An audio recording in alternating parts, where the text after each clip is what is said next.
And I'm Jennifer Barton, Assistant Principal at Stephen Decatur High School. I would like to remind everyone at Worcester County Public Schools, number one priority is to ensure the safety and security of our players, coaches, officials, and spectators. Help us keep our facilities and athletic venues safe by immediately reporting any safety concerns to law enforcement or school administrators. Trevor Hill here, Assistant Principal at Stephen Decatur High School. At this time, please familiarize yourself with the nearest exit in the event of an emergency evacuation. Remember, if you see something, say something. Go Hawks! Hello, my name is Dr. Kurt Bunning, Athletic Administrator here at Stephen Decatur High School. Fans and players, please be aware that this contest is being streamed live, both audio and video. Conversations in the stands may be audible on the live stream, so please be mindful when conversing, cheering, or commenting on the game. If you have friends or family that could not be here today, please make sure to check us out on YouTube. To find our channel, just search SDHS Sports.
Ladies and gentlemen, welcome to tonight's MPSSAA 2A State Semifinal at Stephen Decatur High School's Robert G. Knox Field at Lewis H. Taylor Stadium. Tonight, our opponents are the Millers from Milford Mill Academy.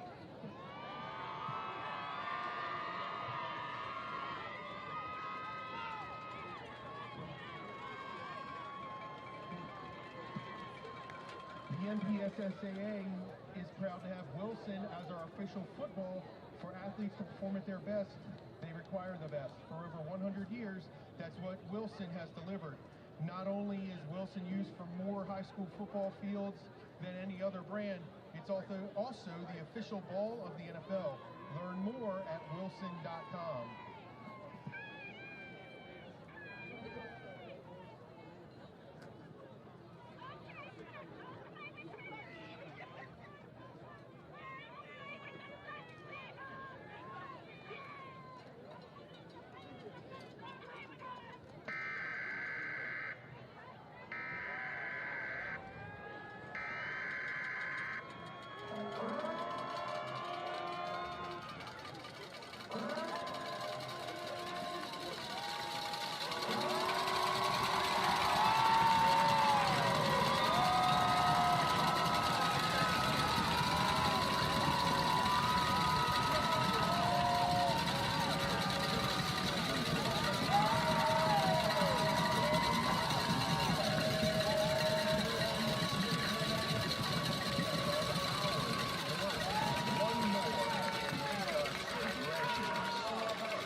Senior Eric Bricchio.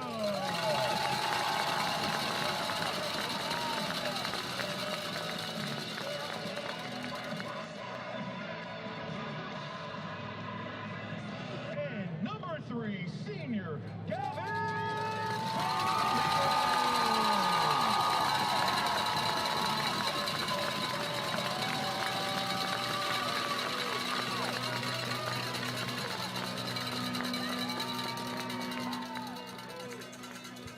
All right, folks, well, welcome to tonight's state semifinal rematch of last year's game.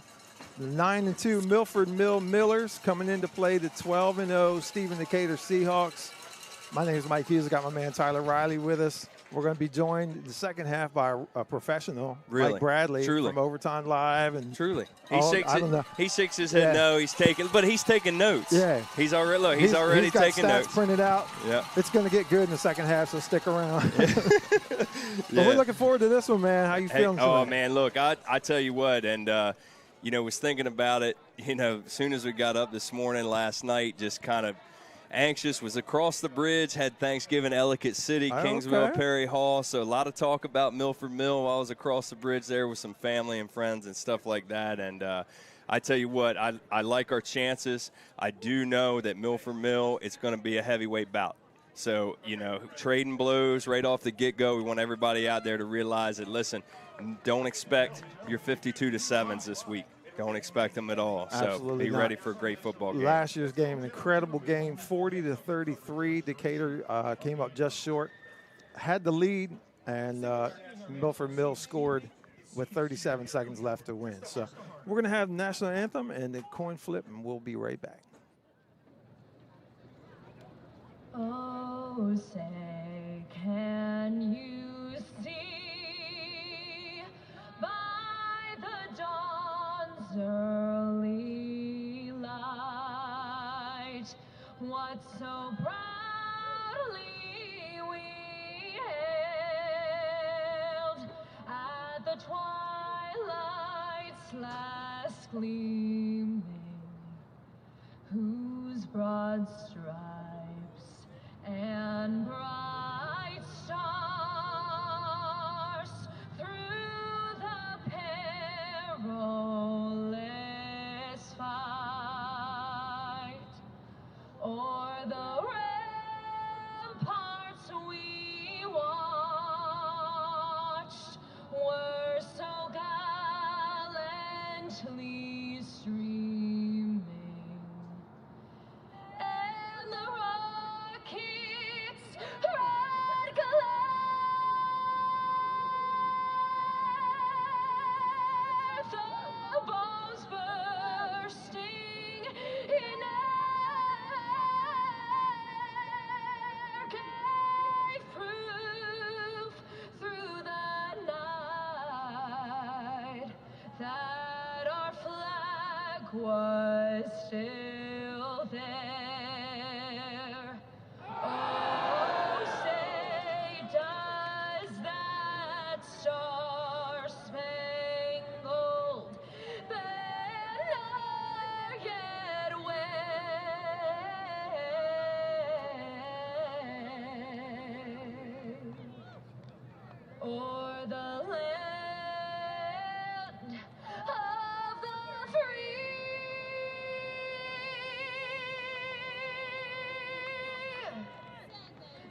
Senior Trista Harner there with the national anthem.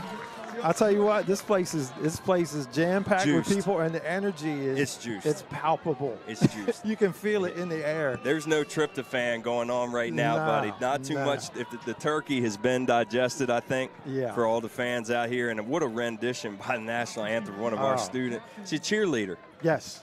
I mean, just put on an absolute clinic with the national anthem, buddy. Absolutely, yeah. She's blessed, and we'll be going to college for some theatrical type things next year.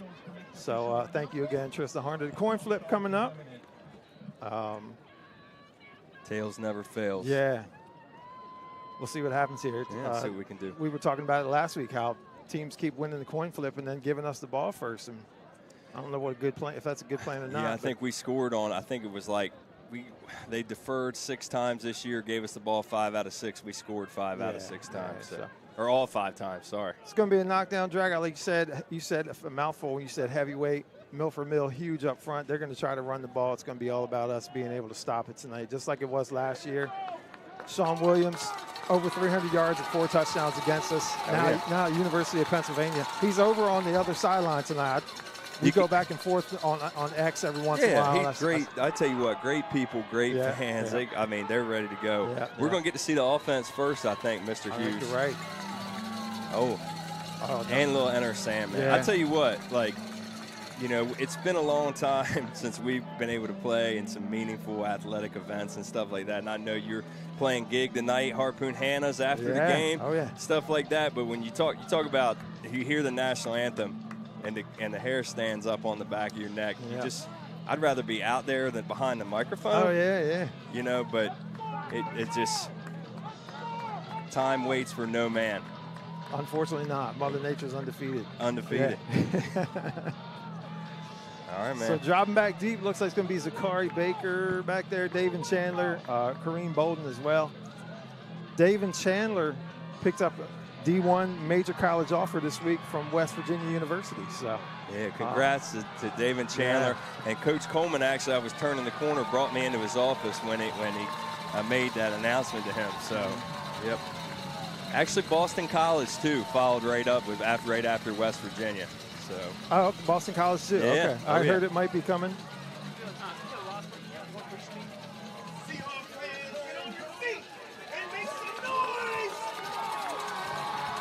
All right, so here we go. This place is electric. 45 degrees, Mike Hughes. Yeah, it's a little chilly tonight. Hey, when you're playing on Black Friday, you know it's going to be that way. Yep. It's not raining, though. So here's Kareem Bolden bringing it back. He's going to take it around the right side out to the 40, across the 40. So good starting position for this Decatur offense. Unstoppable all year long. 33 points, the least amount they've scored, and that was against Kent Island several weeks ago. Bryson Coleman makes it all go, of course. 41 total touchdowns this year, 30 in the air, 11 on the ground. What a season he's having. The Vanderbilt commit. Has tons of weapons on the outside. Absolutely. Talking about, you know, they said when you spread out, you got 5 top-tier athletes. When we run spread offense, there are 5 top-tier athletes he can go to, and we're starting out with that right now in an empty backfield. Yeah.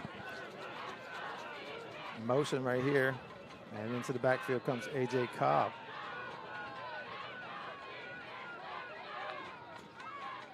And Coleman's going to throw, as he often does. It's Cobb out in the flat.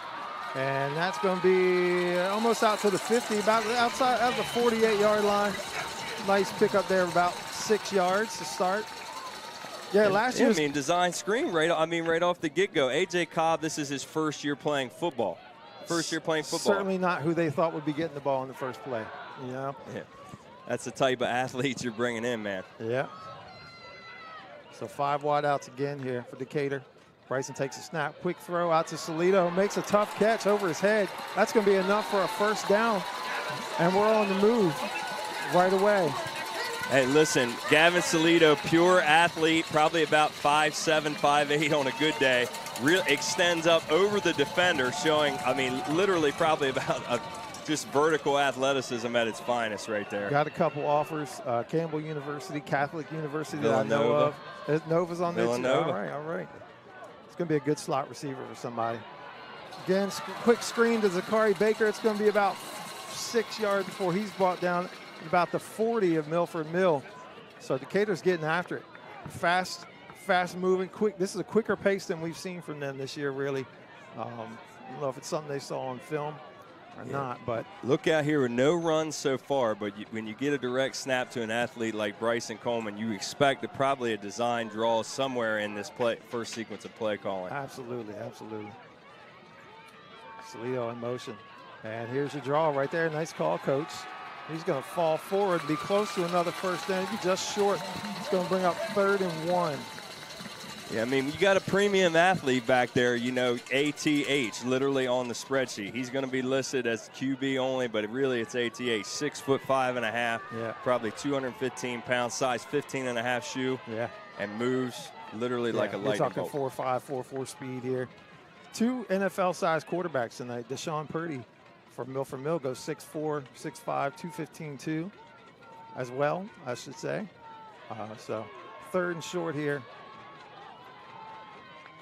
Bryson takes a snap. He's going to try and get it on the ground. I don't think he did. No, he did not. He's about 1.5 yards short. All right, big-time decisions here for Coach Croto and company. You're in Milford Mill territory. You do have Eastlake just outside of field goal range, but probably not going to punt here. Big-time momentum swinger. They're going to go for it, Mike. They're going for it, yeah. It's a big play early on. 4th down and 2, and now I think, is that Amarian in the backfield now? Is. So we do have one back in the backfield here. First time today. Yep, running bunch trips to the right.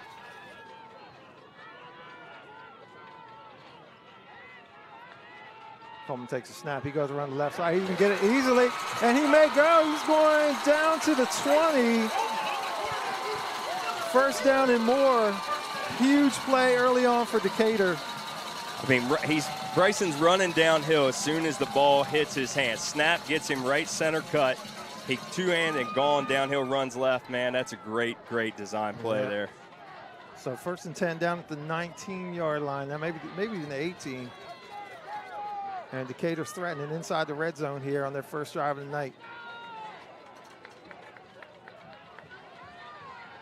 3 wide out set again, Mike. Spread out this time, not in bunch over on our sideline. And when you get down near the goal line, you look at number 11 on the near side here, Tribe-wise, throwing it up top.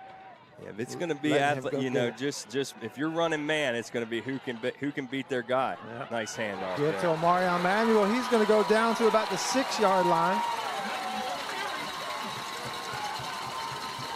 And just like it's been all year, Decatur's offense is hot and hey, listen, taking it right down the field on the opening drive. You know, inside the 20 is when Amarion's really going to earn his keep. Yep. You're going to see him get the bulk of his carries in the red zone, 30, and even out to the 30. That's where they're going to start feeding him. Talking a little bit to Coach Snow Hill head coach Raheem Hammond this week, talking about preparing for this Decatur offense. Said their offensive line is so good, which is amazing with 4 new players this year on the front line. Here's the snap. It's a little reverse. It's David Chandler. Cuts it back. He is going to fall forward. Fumbles. Picks it up in the end zone. Touchdown, Decatur.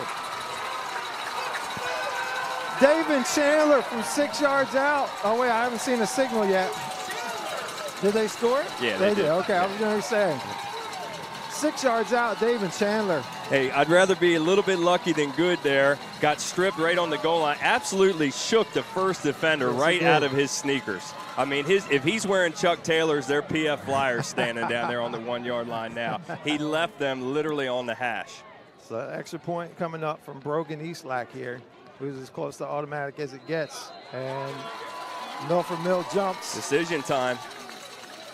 That should give us half the distance, I would imagine.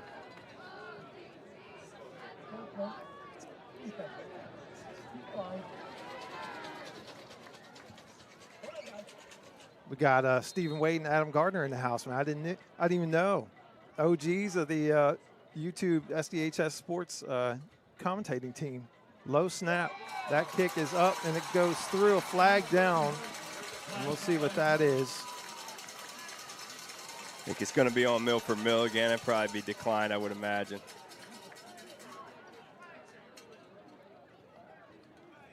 They're going to try and get in there and get disruptive. I mean, I probably wouldn't be doing it on the extra point, though. So it looks like the extra point is good. Couldn't ask for a better start there. Here's the highlight. Here's the Dave and Chandler's little reverse here. You know, a little bit of shades of the Philly special, if I'm not mistaken. Sort of, yeah. If he'd have thrown it back to the other side. Yeah. Here's this, shakes this guy. Oh, my goodness. Little spin move. Gets hit, fumbles into the end zone, recovers. Decatur leads 7-0. It is getting chilly about that time, but if he put that dude on skates. Yes, he did. Yes, he did. Yeah, it's not that cold, I don't think. I don't know if it hasn't been that cold around here in a while, man. Yeah. You know, I don't know. I'd like to see some ice and some snow this winter, Mike. Yeah, man. Well, they say we're going through this El Nino. It's supposed to be a more precipitative weather pattern. Okay. Nice. Well, Mike Lishniak's somewhere in the audience. He is here tonight. We had to get him up here, Mike Bradley. So I've used little halftime weather report. So far, I've used palpable and precipitative. The second one I'm not sure is a real word. Well, I teach health and you teach music. There's the English, the English language. Yes, it's up for debate. So on the penalty, Decatur's going to be kicking from the Milford Mill 45, which means Brogan Eastlike's going to put it through the uprights most likely. Might end up going down to Snow Hill if he's kicking that close. Yeah. Brogan Eastlike, an outstanding soccer player. We're just all-around athlete. Like we said, for those who are tuning in who might be listening for the first time, Brogan Eastlike, our kicker, you will be watching him kick on TV. Absolutely. In the next if handful of years, if he wants to. Yeah. If he wants to. Going to have quite the offers. Won the, what was it, the kick tour? I don't know the official name of that kick tour last summer. Coles kicking tour, KOHLS, Coles. Yeah. And at the very end, Nick Saban had his arm around him, congratulating him down at University of Alabama. So rated as a 4-star kicker. Based on the Coles kicking, whatever that is, whatever they got going, they said he's 4-star, so we're running with it. He's good. He's good. Yeah. All right, man. So he may squib this one. I don't know. I'm not sure what you do here from the 45-yard line. When you got this type of field position advantage, you might want to try and get it in, squib it down to about the 8. He can do it. No, he's going to put it out the end zone. So it'll be Milford Mill ball. With the athletes that Milford Mill has, you might just want to go ahead and do that if you get those opportunities. I mean, kick the touchback. It is cold tonight. Have your teammates patting you on the helmet. But Milford Mill's athletes, I mean, they can hit a big one anytime. Right. So. And we're going to see right off the bat how we handle this run. Milford Mill huge up on the front line. Offensive line features a left tackle at 6'6", 325. That's NFL size right there. Here's an early give inside, and that's going to be about an 8-yard gain right there. Is that number 44? Yeah. Teron Stevenson, 5'9", 210 fullback. Their big running back, though, Keon Sutton, over 1,000 yards. And Purdy fumbles here. And he's going to – looks like he got it back. Yeah, got it back and brought it to the line of scrimmage. But Keon Sutton, their big running back, over 1,000 yards on the season, 10 touchdowns. Purdy will run it too. Mostly, I think, in goal line situations, short yardage situations, 6'5", 215, 7 touchdowns on the year for him. 15 touchdowns through the air, 10 interceptions, 55% completion percentage. And a workout product of the QB factory across the bridge. Yes, he is. Yep. As is Bryson Coleman. And here we go with Sutton, who's around the right side, and it'll be about a 3-yard gain. Flag on the play here on our sideline, so we'll see what we got there. I'll try and turn the mic up. Yeah, everything's moving so fast we can't get all our facts out here. But Purdy is a QB factory, just like Bryson, just like Caleb Williams. And just like my good friend, Hudson Hartstein from Laurel, Delaware. Oh, yeah? He goes and does some workouts at QB Factory. Caleb Williams, the USC quarterback, won the Heisman last year. Might win it again this year. I don't know. But, so here we go, 3rd down, about 6. And this will be huge to get a stop early on. There's the handoff to Sutton, who cuts it back, and he's not going to get there. He's going to be about a yard short. Out to the 38. Yeah, a nice job by Nate Tapley off setting this right edge. Was not able to cut outside, so they're going to be 4th and short. And it looks like they're going to go for it. Go for it. Look, if you had those big guys up front and your quarterback 6'5", he could just fall forward and probably get there. But we'll see. We're definitely undersized on the front. We'll see how we combat that. Here's the give. Outside. He's not going to get there. Brought down in the backfield by Gavin Salito. There it is. It's going to be Decatur ball inside the 40-yard line of Milford Mill territory. What a huge play by the senior. Yeah, huge play from a not-so-huge guy, but the heart and the effort is absolutely 100%. unmatched. Pound for pound, probably the strongest kid out there. Yeah, and it comes from a gymnastics background, folks. Yeah, if you want your kids to be athletes, get them in gymnastics. 100%, Get yes. rid of the stigma and keep them in gymnastics. And if you're watching, that play right there is why. Yeah. Great balance, great strength all throughout the whole body. It's a whole. My daughter was a gymnast for 6-7 years. Incredible. They're in the gym 4 or 5 nights a week for 3-4 hours at a time. Oh yeah. And they're going for it, man. So Huge Decatur play. ball here inside the 40 of Milford Mill, and if they can put some points on the board here, it could be huge. We got a timeout. Looks like flag down. Oh, it was a flag case. Sorry.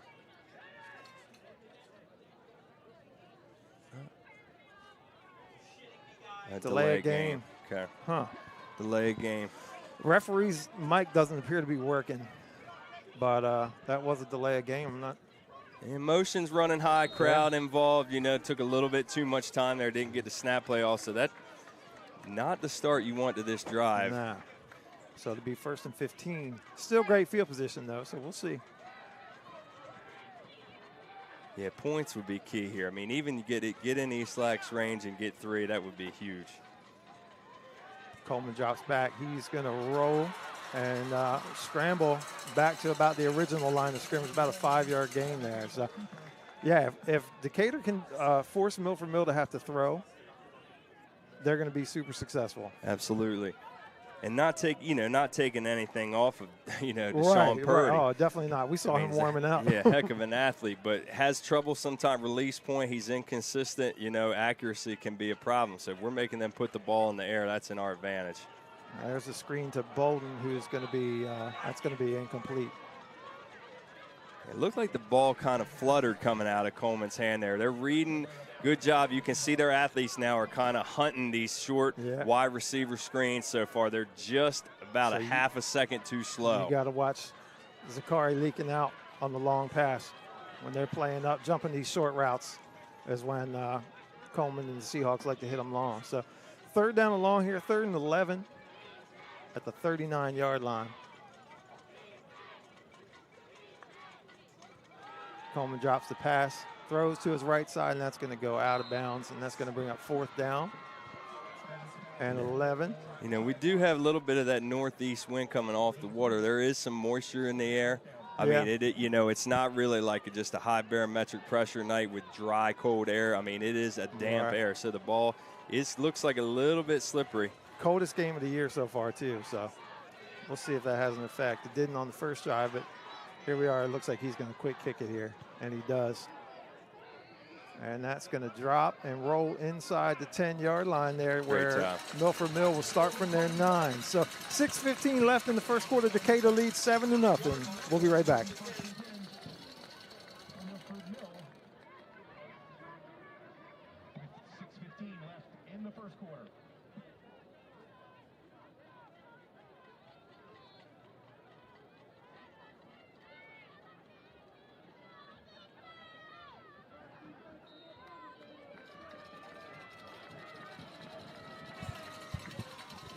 All right, 1st and 10 from Milford Mill here. Their own 9-yard line. Purdy's going to throw on a slant here, and that pass is caught by number 9, Darrell Pearson, who's their leading receiver, 37 receptions on the year. No one else is really close to him in the stat department, so that's going to be a 1st down there, out to about the 20-yard line. Yeah, so that was a big hold right there from Milford Mill. I mean, you go for it on 4th and 1, very questionable. You're inside your own 40. You don't get it, but you hold. All right, so no harm, no foul there on the coaching staff. Let's see if their offense gets anything going here. Purdy in the shotgun, takes a snap, hands off, and they're going to drop him in the backfield. Ethan Bradshaw was there first, and then I couldn't see who came up from the outside. Looked like maybe Salito again. Yeah, look, Salito was there as well. Ethan Bradshaw, we call him the Swiss Army knife of this football team. He can get plug and play any position. He's around the football all the time. Nice job getting through the line of scrimmage there. I tell you, the big line of scrimmage, but big doesn't always mean anything. Right. Get into they don't get the gaps created, and we're going to be on top of them, just like Ethan did there. It was a nice job. So 2nd and 12 here. Purdy again from the shotgun. He's going to throw, looking for his man, and he's got him out to the 29, just short of the first down. Or are they going to give it to him? They're going to mark it. They're going to say that is the first down. So that's Pearson again. A heck of a route by Pearson there. I mean, Purdy just 2 steps. The ball's coming out right to a spot, right in the window. Yeah. There's a handoff, and that's going to go about a yard or 2. Sutton on the run there to the left side. Didn't see who brought him down. And early on, doing a nice job stopping the run so far, and that I think will be the key. I don't know how crisp their routes will stay all game long if they're having to throw a lot. Maybe we're wrong. Right. But I mean, nice job getting nice leverage on the snap and getting in there and getting in the backfield, man. That's really the difference in Decatur this year, is the ability to stop the run. And they do it again here, only a couple yards maybe. It's going to bring up 3rd down. Yeah, last year, Williams was like a Swiss Army knife, just cut right through us. This year, and that was the case, when we faced Casey Heath from Kent Island last year, we faced Smothers from Queen Anne's, just couldn't stop the run last year. This year, that's not been the case. So, and the boys have worked really, really hard, but they're all, I mean, it's not just putting up pure brute strength. I mean, it's really your scouting report, working on creating leverage, and the boys are doing a really good job. Bryson Coleman in the game now at the defensive end, rushing the passer. Here's the throw, and that's knocked away. And a flag. Oh. Wow. Knocked away by Delonte Henry, but he's going to get a pass interference call. Looked like he might have been grabbing the jersey. I'm not sure. I guess that's what they're going to call.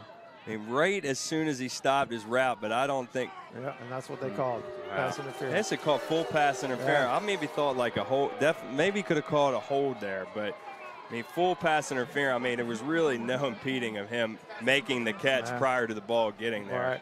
I don't agree with that. Looked like 2 guys going for the ball to me. Yeah, I don't agree with that one. You got to keep that one tucked in there. Let these boys play. But regardless, it's going to be 1st down for Milford Mill out at the 49-yard line, their own 49. So Purdy takes the snap, hands off, and this is going to be about a 9-yard gain.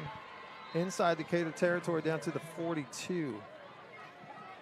And I know they say you could call holding on the offensive line pretty much every play in football, but I mean there is some glaring holds on the right side, mostly on the guard on Milford Mill. They're going to need to keep an eye on that. If they're going to break you, pretty much all night long, we're just going to be trouble. Yeah, they're saying that's a 1st down. That's Damon Ferguson.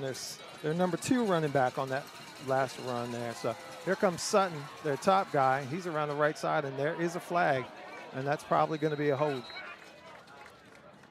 I mean, if you keep a close eye, I know it's hard to see from our angle here, but it's literally every single play. And that is a hold. That's going to come back.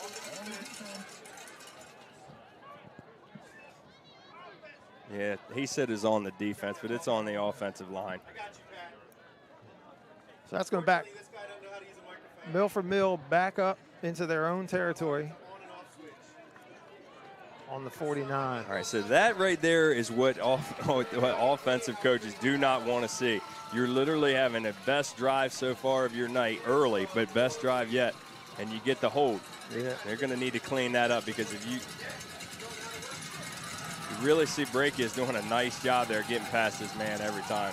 So 1st and 20 now. Purdy drops the throw. He's going to look long down the right side, and that's going to be overthrown there.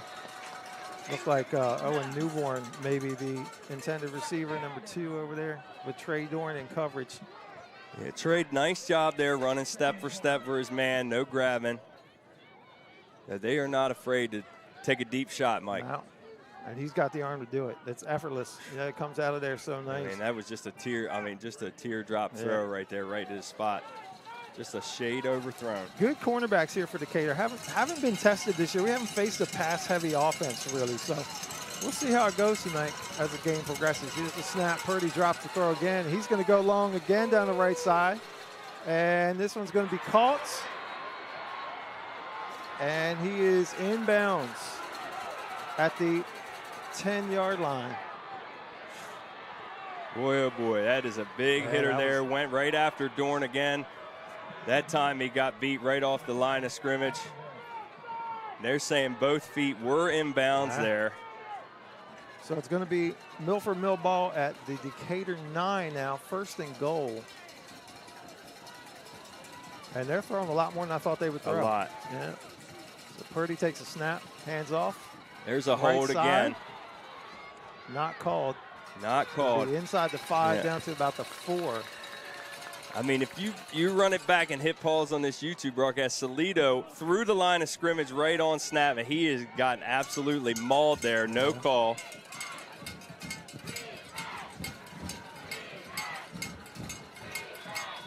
All right, so this is your test right here. Gonna get a timeout. Looks like timeout Decatur. Decatur. All right. All right, so Milford Mill threatening inside the Decatur 5 now. They're trailing 7-0. We'll be right back.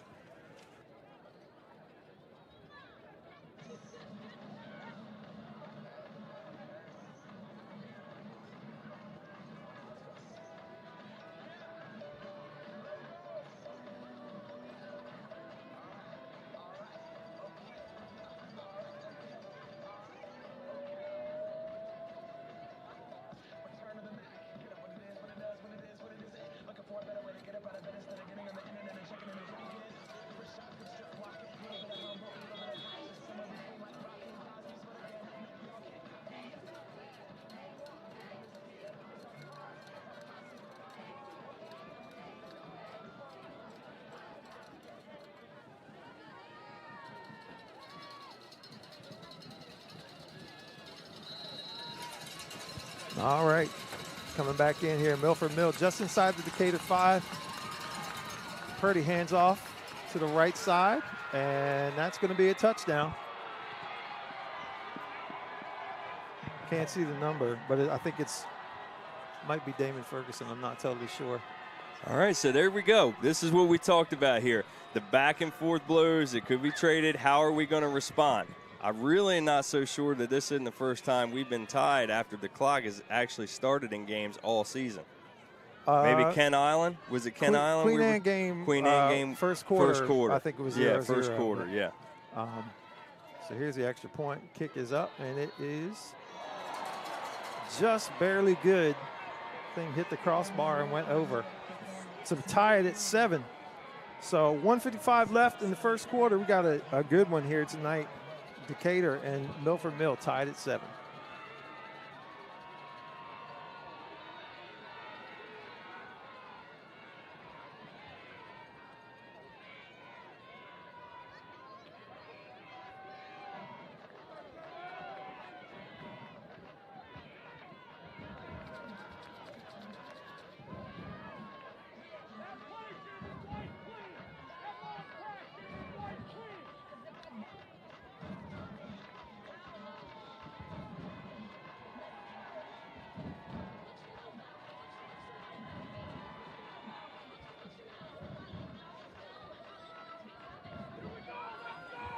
All right, coming back in, Milford Mill about to kick off. 9-2 on the year. Their only 2 losses were to Oakdale and Perry Hall, who were the top seed for 4A and 3A, and are both in the semifinals, state semifinals. They're both still playing. Oakdale 22-21, Perry Hall 24-20. So close games with both of those teams. Salito takes his kickoff. He's going to be brought down at about the 37-yard line. So that's where the 38 maybe. Yeah. So yeah, Milford Mill is no joke. You know, they've played these bigger teams, played them both tough. Oh yeah, you can't expect a team to lie down. I mean, right there, we had an opportunity, to try and get, make it a 2-score game early. put real pressure, especially on the coaching staff, make them get a little tight. We weren't able to do it. They were able to answer back with a drive the full length of the field. So, I mean, this is when you're getting this late in the season, these are the teams you're going to be playing. It's not going to be a guaranteed, blowout that we've been doing all year. You got to be able to answer. Yeah. Here's a snap. Fake to A.J. Cobb on the end around. Coleman throws up high to David Chandler, and he is over maybe about the – they're going to mark him. They're going to move. Marked him all the way back. He caught that ball way over at the 47. Yeah. What is that? But so it said that was a 4-yard gain. I don't understand that one. But whatever. Yep. It's second down and 6 somehow. Cobb goes in motion again. Here's the snap to Coleman, who rolls to his right. He's going to take it on his own. He's going to be brought down at about the 45. So short gain there. Be a big number. Oh, I'm sorry. Go ahead. No, big third down early. I'm just saying there. Looked like that first completion was about an 8 or 9 yard completion. Only gave him a 4-yard reception there. It brings up third and about 4. That was LaDainian Blackwell on the tackle. 6'3", 230. Tight end, defensive end. That's a big fella. Another premium athlete from Milford Mill, excuse me. It's a big third down play here. Coleman takes a snap, fakes to give, rolls to his left. He's going to throw, and Chandler makes the catch. He turns upfield. He's down to the 37-yard line of Milford Mill for a Decatur first down. And a flag comes out. Yeah, after the play. Look like a little extracurricular. I'm not sure who that's going to go on, but there's some jawing going on, and it looks like it's going to be on Milford Decatur. Mill's clapping, so it looks like it's going to be against us.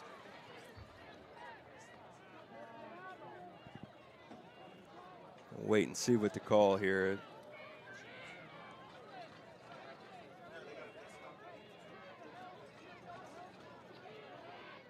It's like sophomore Declan Horan having to check in the game. We'll see what the call is here. I don't know if we can get, he's got the microphone to work. Unsportsmanlike against Decatur. So they're backing him up all the way back to the 48, where Decatur will have. Yeah, so we can't and that big thing here we're talking about in the booth right now is they're not actually giving us the number. The head official is not turning his microphone on when making these calls, so we're unable to see or hear who these penalties are actually being called on. Well, they're not going to tell us in a high school game. They won't tell the number. No, and so we'll never know. We'll never know. We'll never know. Somebody was jawing, and Coach Croto's not happy about it. I can tell you that. We can hear that up here in the box. So, regardless, it'll be 1st and 10 now at the 48-yard line of Decatur instead of across into Milford Mill territory. So, Jamie and Purnell in the backfield first time tonight, and he's going to get the carry, and he'll get a couple yards. And they finally blow it dead. Looks like he's across the 50, maybe in the Milford Mill territory, though, to the 49. Gain about 3. Yeah, Jamie, nice job. When low center of gravity, we talk about how strong he is, lowers the shoulder. Seniors worked really, really hard. Jamie at 5'5", 150. So he gets lost in that big pile there and sometimes comes out the other side, but this time only 3 yards. So that's going to be the end of the first quarter. It's 7-7. Decatur on the move, though, into Milford Mill territory. We will be back in just a minute.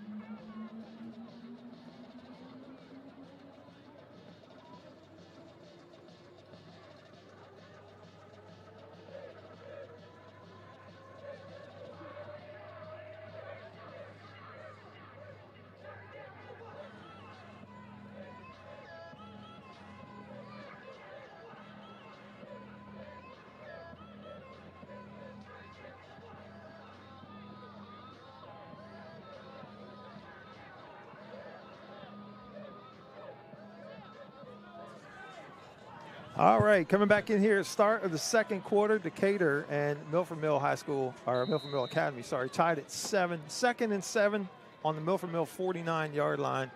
Great first half, saw a nice drive from Decatur and a nice drive from Milford Mill. And then both defenses got a stop as well in there. So let's see what the second quarter brings. Coleman drops the throw. He's got pressure from behind, fakes, then throws, just throws it away out of bounds. That's going to bring up 3rd and 7 there. Yeah, smart play there. Don't want to try and force anything too much. No. Right around midfield. You know, you don't want to try and eliminate or completely eliminate any unforced errors if you can tonight. Certainly want to win the turnover battle if possible. Yeah. Because Milford Mill is a team that is definitely going to look to capitalize on any turnover that they can get their hands on. 100%. Good size in their defensive backfield, too. I'm looking at number 1 here, Kobe Sarkody, 6'2", 200 at the cornerback position. That's NFL-sized dudes, man. You know, that's no joke. Wild. Coleman Great throws. play. Tribe Wise with the catch down to the 35 of Milford Mill. That's a first down. Tribe Wise offered to University of Toledo so far, the junior 6'5" wide receiver. Great job by Tribe. Runs a crisp route there, which Coach Coleman and Croto always say, like, he has improved his route running immensely since his sophomore year, and he wasn't even in this game last year. Right. So was injured last year. Yeah, he was out in this game matchup got hurt last year. in the Potomac game. Speaking of Potomac, Milford Mill beat them last week 42-10 to get to this point. Marion Manuel with the handoff about 5 yards up the middle. Hey, 42-10 over Potomac last week. Decatur 52-7 over Wild Lake to get to this game. While we're on to some scores, let's take a look. I did just get a text, and Mr. Bradley here beside us says Cambridge was down, what, 28-0? 31-0. That was I'll tell you what, it's a big ask for them tonight. Fort Hill. 10 of the last 12 state championships, Man. Fort Hill's won. That's been a great program for a long time. But what a season Cambridge has had. Oh, man, they've done a great job. Super proud. My alma mater. Super happy for those kids. There's a handoff again to Manuel, and he's going to get dropped here for a little to no gain. That's going to bring up 3rd down, about 5 yards. Just keep it. I mean, keep it if you want. Get them to be 3rd and manageable. You know, you really want to make sure you're getting nice gains on 1st down. That way, if you are stopped for a short loss or at the line of scrimmage, nothing to really panic about. We're in their territory. You know, I'm probably going to take 2 shots here. You know, if you don't lose anything, right? You know, you lose any big yardage, you're probably going to go for it on 4th down.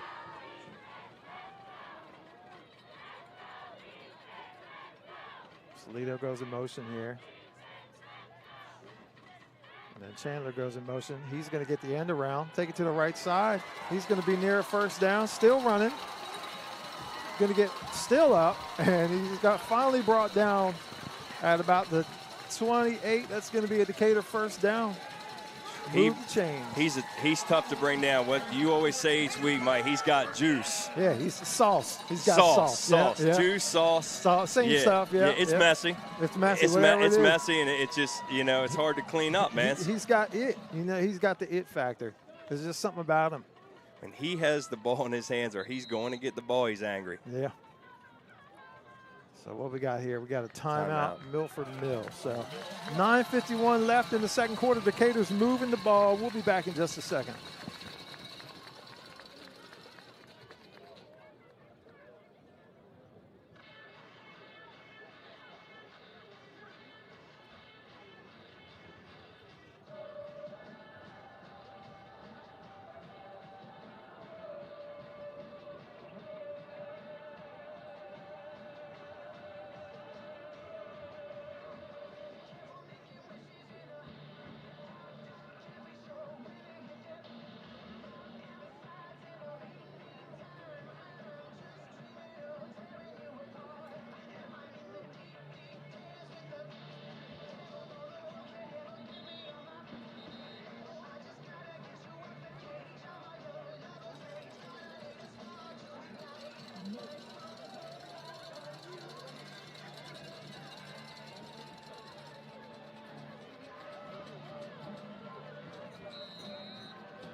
Oh, All right, coming back. We got a score from the other 2A semifinal game right now. Huntingtown 14, Walkersville nothing in the second quarter. that's But another big game right there. Here we got 1st and 10 at the 29-yard line. We got a flag. And that's going to be a sideline warning. Not a warning. It's going to be a sideline. It's going to be a flag. Is it a warning? It looks like it's just a warning. I think it goes down as a warning, Okay. yeah. Sideline warning on Milford Mill. So, 1st and 10 here. So that sideline warning goes on Milford Mill. If they get another one, I'm not sure what the actual penalty is. Probably 5 yards, I think it's 5 yards. So Emmanuel in the backfield, Salido in motion. Coleman in the shotgun, takes the snap. Looking left, then throws short for Marion Manuel. Tries to cut it back into the middle. He's not going to get very far. Might have lost a yard, actually.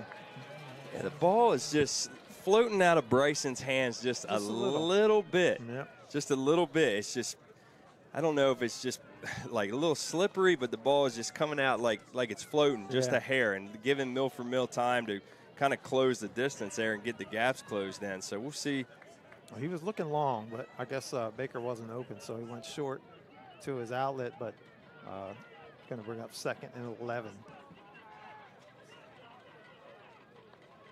Takes a snap, looks to his right, and he's got him. Oh, he pulls it down, and he's going to run forward for maybe 3 or 4. About 4. I thought he had Salido on the pump fake, but they had the safety over top, so it wasn't there. Yeah, he was streaking, but they had the safety staying home over top, but he was streaking to the end zone, that's for sure. Nice job by Bryson, actually, to tuck that, because that was probably a pick. Yeah, if he threw it up there, that was getting picked for sure. You can tell they've been watching the film. That's a play we've had success with all year long, the pump fake and double move on the outside. So it'll be 3rd and 9 here. And Chandler goes in motion. Definitely 2-down territory, I'm thinking, unless they can get, into about the 26, 27 for Eastlack. Coleman drops. He rolls to his right, throws. Scott tried wise down to the 5-yard line, down to the. Like about the 4-yard line? Yeah, maybe the 4. They're going to say pretty much the 5-yard line. So Decatur 1st down. Nice pass by Coleman there, rolling to his right. Yeah, if you hear Coach Croto, he wants no delay. He wants everybody up on the line, get a play call off quick. Little bit of confusion there on subs. Yeah, but nice job by Tries getting in that seam, man. He just kind of sat down in the zone there as Bryson was, rolling to his right. Yeah. A little confusion, though, there on the next play call with the subs. So quarterback keeper here to the left side. Coleman is going to take it, and he's going to go into the end zone for the touchdown. From 5 yards out, Bryson Coleman scores it. Hey, when in doubt, just keep it in his hands, Mike. Well, you can't go wrong. Yep, keep it in his hands. You got a player who's going to the SEC for a reason. Yep. Might as well let him just do his thing. I remember after last year's game, which was just about a year ago today, people from the Milford Mill side on Twitter talking about what a player Bryson Coleman was. They were definitely aware. And he had the flu. Yeah, that was a flu game for him. Flu game. That was his flu game. Yeah. So here's Eastlack for the extra point. It's up. It's good. It's 14-7 Decatur. 7:36 left in the second quarter. We'll be right back.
All right, Decatur about to kick off here from their own 40 here.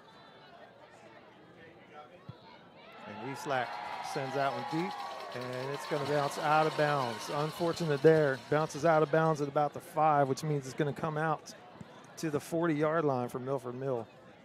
Yeah, premium field position there. An uncharacteristic mistake from Brogan Eastlack. Kicking the ball out of bounds there is not what you want to see. But I think they're probably scheming his kicks away from the athletes that they've got on the back end, receiving it. So just got a little bit too much inside that football there.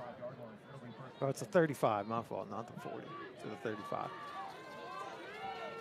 All right. So we'll see. So far, Milford Mill put the ball in the air more than I thought they would. We'll see if they keep that up here on first down 10. Deshaun Purdy in the shotgun. 4 wide outs, 1 running back. Takes a snap, gives it to Keon Sutton to the left side. He's not going to get much, maybe a couple yards. Great job by the defensive line as a whole. And you can see, I was watching Eric Brakey on this left side. He's not over-committing. He's expecting a cutback, so he's not going full commit when he's trailing the ball carrier. He's waiting because they know he wants to plant one time and cut back to the middle. So they're doing a real good job with the schematics of things so far. Purdy takes it this time on his own to the left side. He's going to go for a first down there. Out to about the 46. So good QB design draw there from Milford Mill, using their top athlete. It's going to be at the 45. So first and 10, Milford. Trailing 14-7 here, about 6:45 left to go in the second. Purdy takes a snap, hands off. It's going to get about 2 yards there. I think that was Brooks Waters on the tackle there. Yeah, Brooks. It's hard to see these numbers. I think that is Michael Smith Jr., who's had a few carries tonight. Yeah, they're Milford Mill's numbers on the white top are like silver. They're silver. They're kind of like reflecting. It's hard to see. Yeah. So that brings up 2nd and 8. Snap, handoff again to Smith, and he's going to be strung out here and dropped for basically no gain, maybe 1 yard.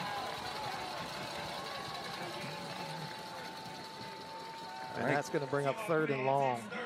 Yeah, tried to run the counter to the right or to the right side that time. Got nothing. So Decatur defensive line and the linebackers doing a nice job. Salido on a couple design run blitzes too has really been helping. So I look for him to probably put it in the air right here.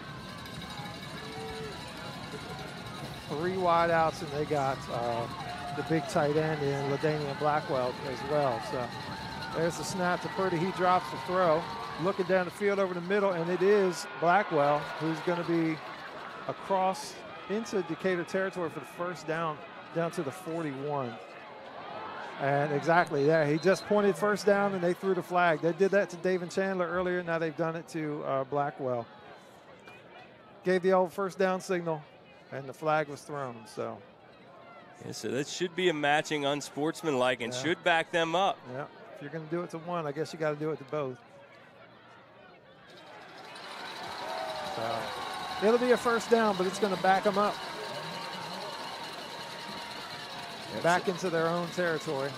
So this referee crew tonight is really, really holding tight on not allowing any sort of extracurricular whatsoever. They ain't playing no games. And no. What is this, the no fun league, yeah, Mike? Right.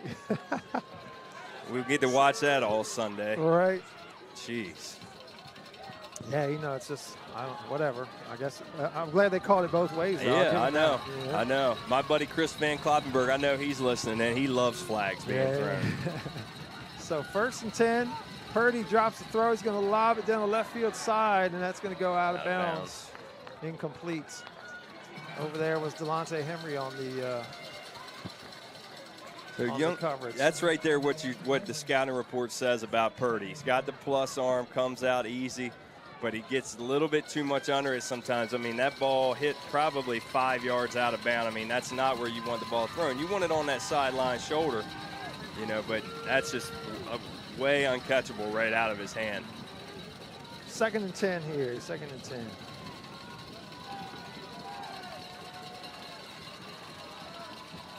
Here comes the blitz up the middle. Salito had him, couldn't hold on. Purdy drops it, throws it deep. He's got a man there, and it's just beyond the reach of number 2, Owen Newborn.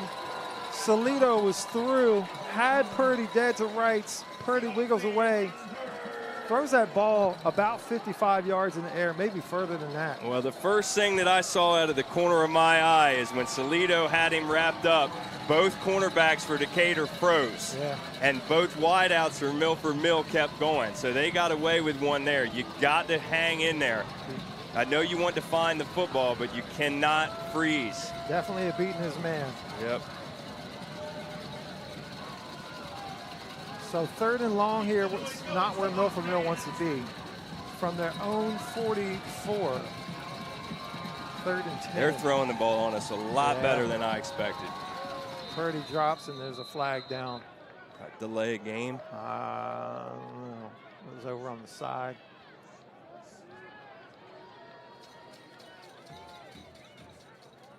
False start. So it'll be third and 15. Yeah, they're throwing a lot more than I thought they would. A lot more. And we are handling the run a lot better than I thought we would with that huge offensive line of Milford Mill. So. Sometimes, I mean, that, you know, when we get this late in the year, sometimes you got to do things a little bit differently to get over that final hump, you know? Yeah. Got to make sure now, if you're Chandler, Salito, these guys, you cannot let them beat you past the sticks. Keep everything in front and rely on your athleticism. Do not get beat. Third and 15, the cowbells, as you can probably hear at home, they're ringing. We got a late sub. Play has to be held if you want to get a sub. All subs have to be made available, so they will hold the snap. Who was that, Maloney coming back in? Yeah, Maloney was coming back in, yeah. He was out for almost a full possession. There's a snap to Purdy. He's going to throw, and it's going to drop incomplete. That's going to bring up 4th and 15 for Milford Mill. Yeah, that ball came out of there looking good, man. Just little inaccurate. Purdy, that ball, if you go back, and I know we can't rewind it now, but I will later, that ball traveled about 60 yards in the air with arc. Yes. Shout out Tripper Hexer. The play before. The play before, but that one came out like a 98-mile-an-hour fastball. That came out like a heater. Yeah. This kid can throw, man. Hats off to this kid. UNC Charlotte's got one to work with, man. Yeah. And he's got NFL size. He's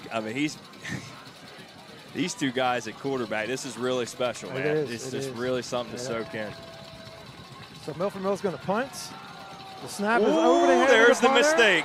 And he's going to, it's fumbled again. It's going to be picked up by Kareem Bolden into the end zone for the touchdown for Decatur.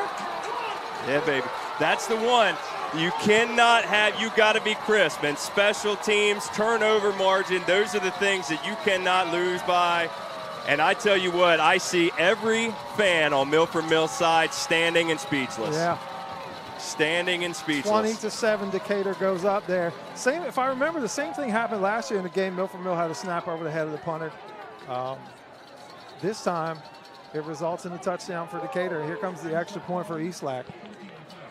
Huge right Boy, there. I tell you, those are the moments where you really need to make sure now you keep your foot on the throttle. And the extra point, of course, is good. 21-7, Decatur leads. 4:38 left in the second quarter. We'll be right back.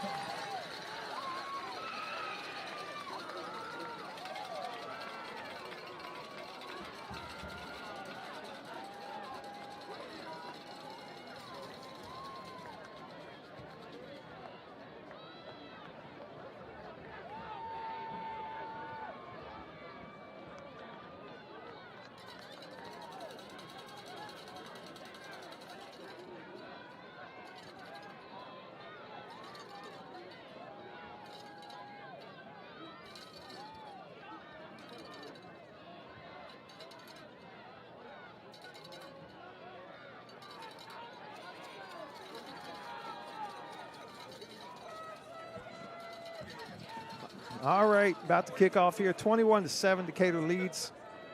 4:38 left in the second quarter. Man, I tell you, you did a really nice job there, not just yelling, pick it up. I don't know what I was yelling. Pick it up. You were jumping a lot. You were jumping a lot. I was like, who's got it? It's Kareem. All right. So the kickoff will come down into the arms. We can't even see. It's number, I'm not sure. He's so shifty. He's going to get out to the 21.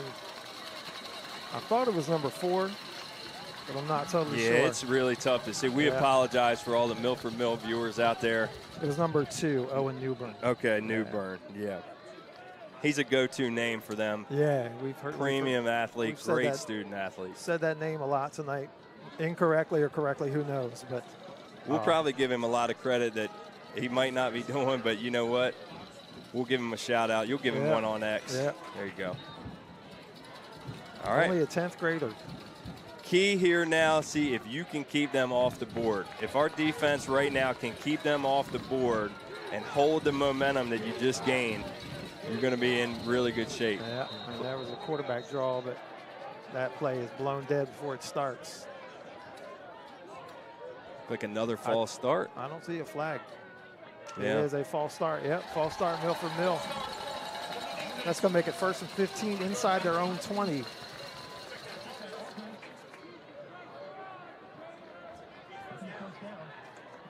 Yep, Sully Alker has done a really, really good job with his nose over the football all year long. All year long. I mean, he is just as disruptive as he gets. Now, their center is probably their smallest lineman tonight. And he's not big. He's not big, but, man, he brings it every game. So here's Purdy, gets into the second level, out across the 25 to the 27, where the 6'5" Purdy is brought down by the 5'7" Gavin Salito.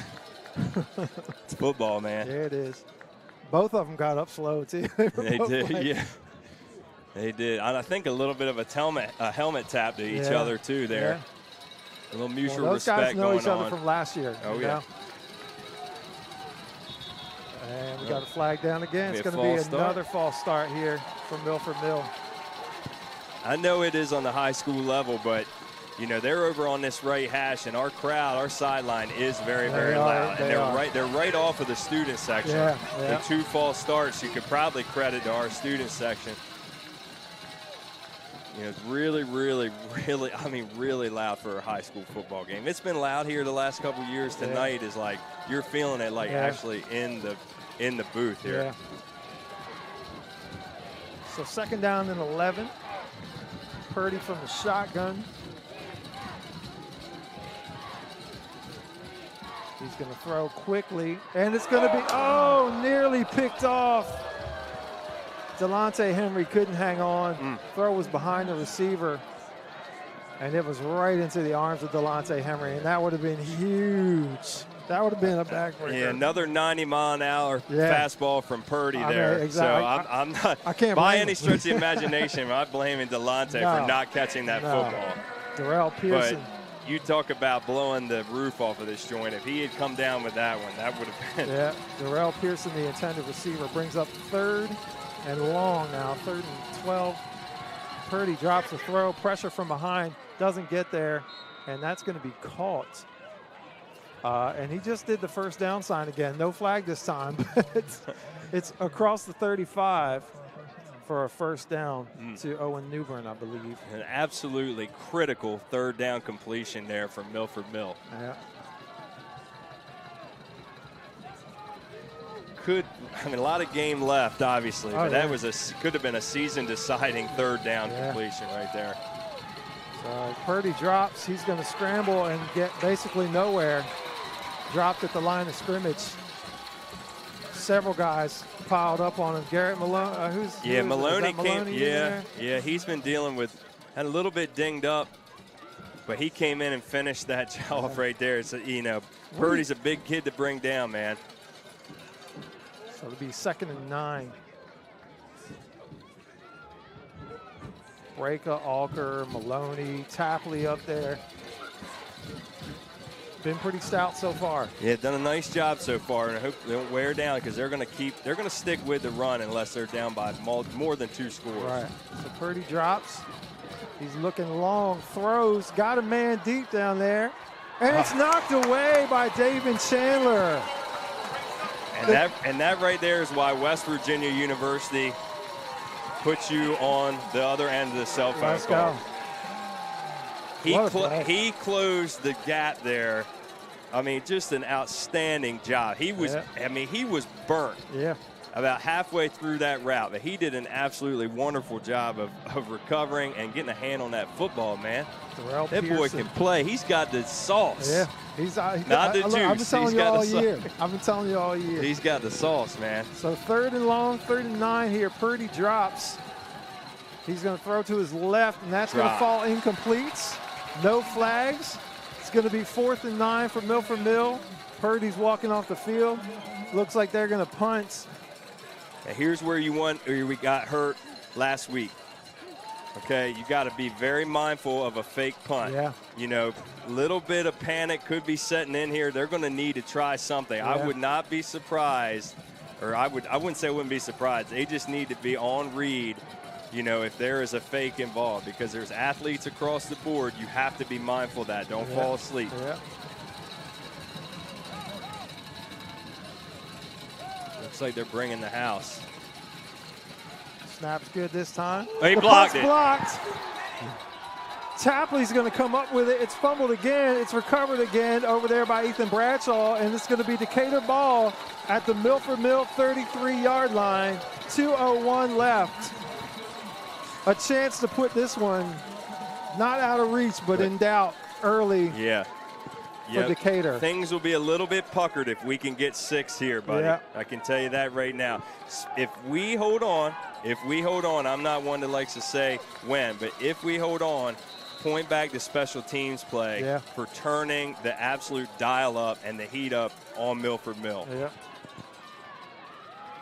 All 3 phases, man. Yeah. You have to perform at all 3 phases if you want to get to this far. We did not perform defensively. This year, it's been a different story so far. So here comes the offense with Coleman, Amarion Manuel in the backfield, 4 wideouts. In motion goes Kareem Bolden to the left side. And we got another flag, and it's delay a game against Decatur.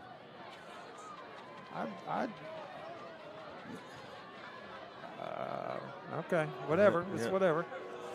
So it'll be 1st and 15 now from the 30. That seems quick, 38. though. It does seem quick. That seems quick. Seems really, really quick on the turn of possession. Well, we got the nice turf field, the great sound system, the Jumbotron. We don't have play clocks, so. Well, we'll probably do it next year. They'll have it put up here before the 3rd quarter starts. Probably, yes. So 1st and 15 now. Coleman takes it. He's going to run to the left. And Big he's play. Around the edge. Got Amarion Manuel out front. He's going to be down inside the 25 to the 23. Very close to a first down, and the ref says yes, indeed. Move the chains. First down for Decatur.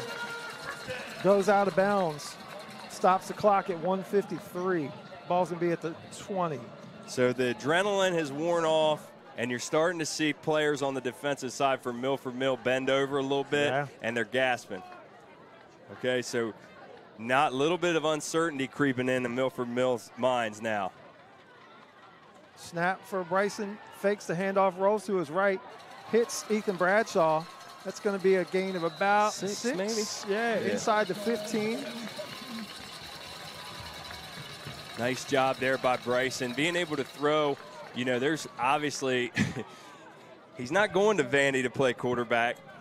But I don't see how he doesn't end up getting a look there. He did pick up an offer from Purdue this week. He did. I don't know if that was as a quarterback, but gosh, I'd love to have him as quarterback on my team. He can see over everybody. I mean, he just threw that over a 6'3" defensive end. All year long. It's like he's been JV and everybody else. I mean, he's been varsity. Everybody else has been JV. He's throwing this time. He's got Kareem Bolden for a touchdown in the corner. Decatur. 27-7 now. I did not expect this. Well, we're talking about, what did we say about Kareem, man? And we're sitting here talking about Bryson. You're talking about another guy who just really is probably the most dynamic athlete on the team. Yeah. And he's just beating guys left and right. And you're subbing these guys in and out, man. It's hard to match up. I don't want to say they can't match up. But when you've got 4 guys going in and out at one time every 2 plays, man, It is hard to High scheme snap, for. it's down, kick is up, it's good. It's 28-7. 1 minute, 3 seconds left in the second quarter. We'll be right back. All right, here's folks. our, well, look, let's stay with a replay. Yeah. Yeah. I mean, we just talked about it. Look, watch Bryson just plant the feet and just a dime. Dude, it's a dime. Just a dime. Wide open over there. Frustrated defender turns around. They're yelling at each other. 28-7, y'all. We'll be right back.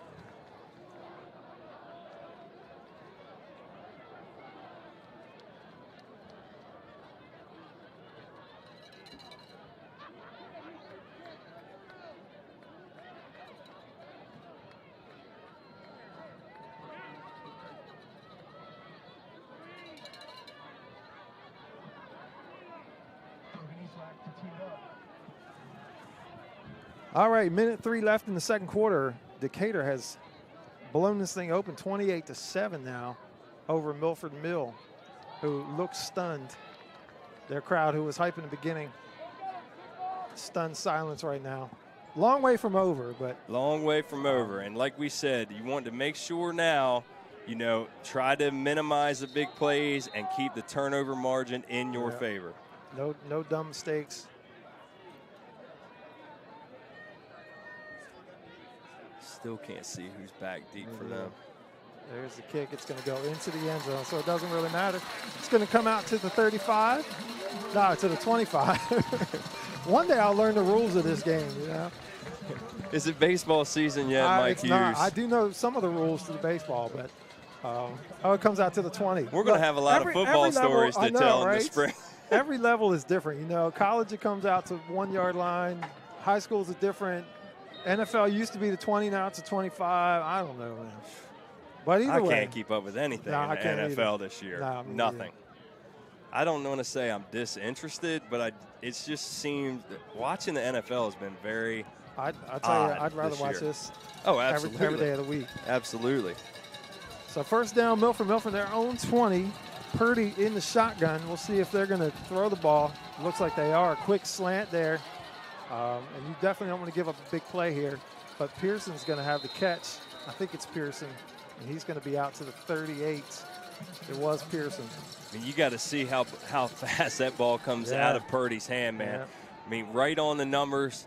That's what everybody's seeing, but they're going to want to make sure that they're getting the football. Quick snap there. Decatur was not set. This ball's thrown long. It's going to be out of everybody's reach.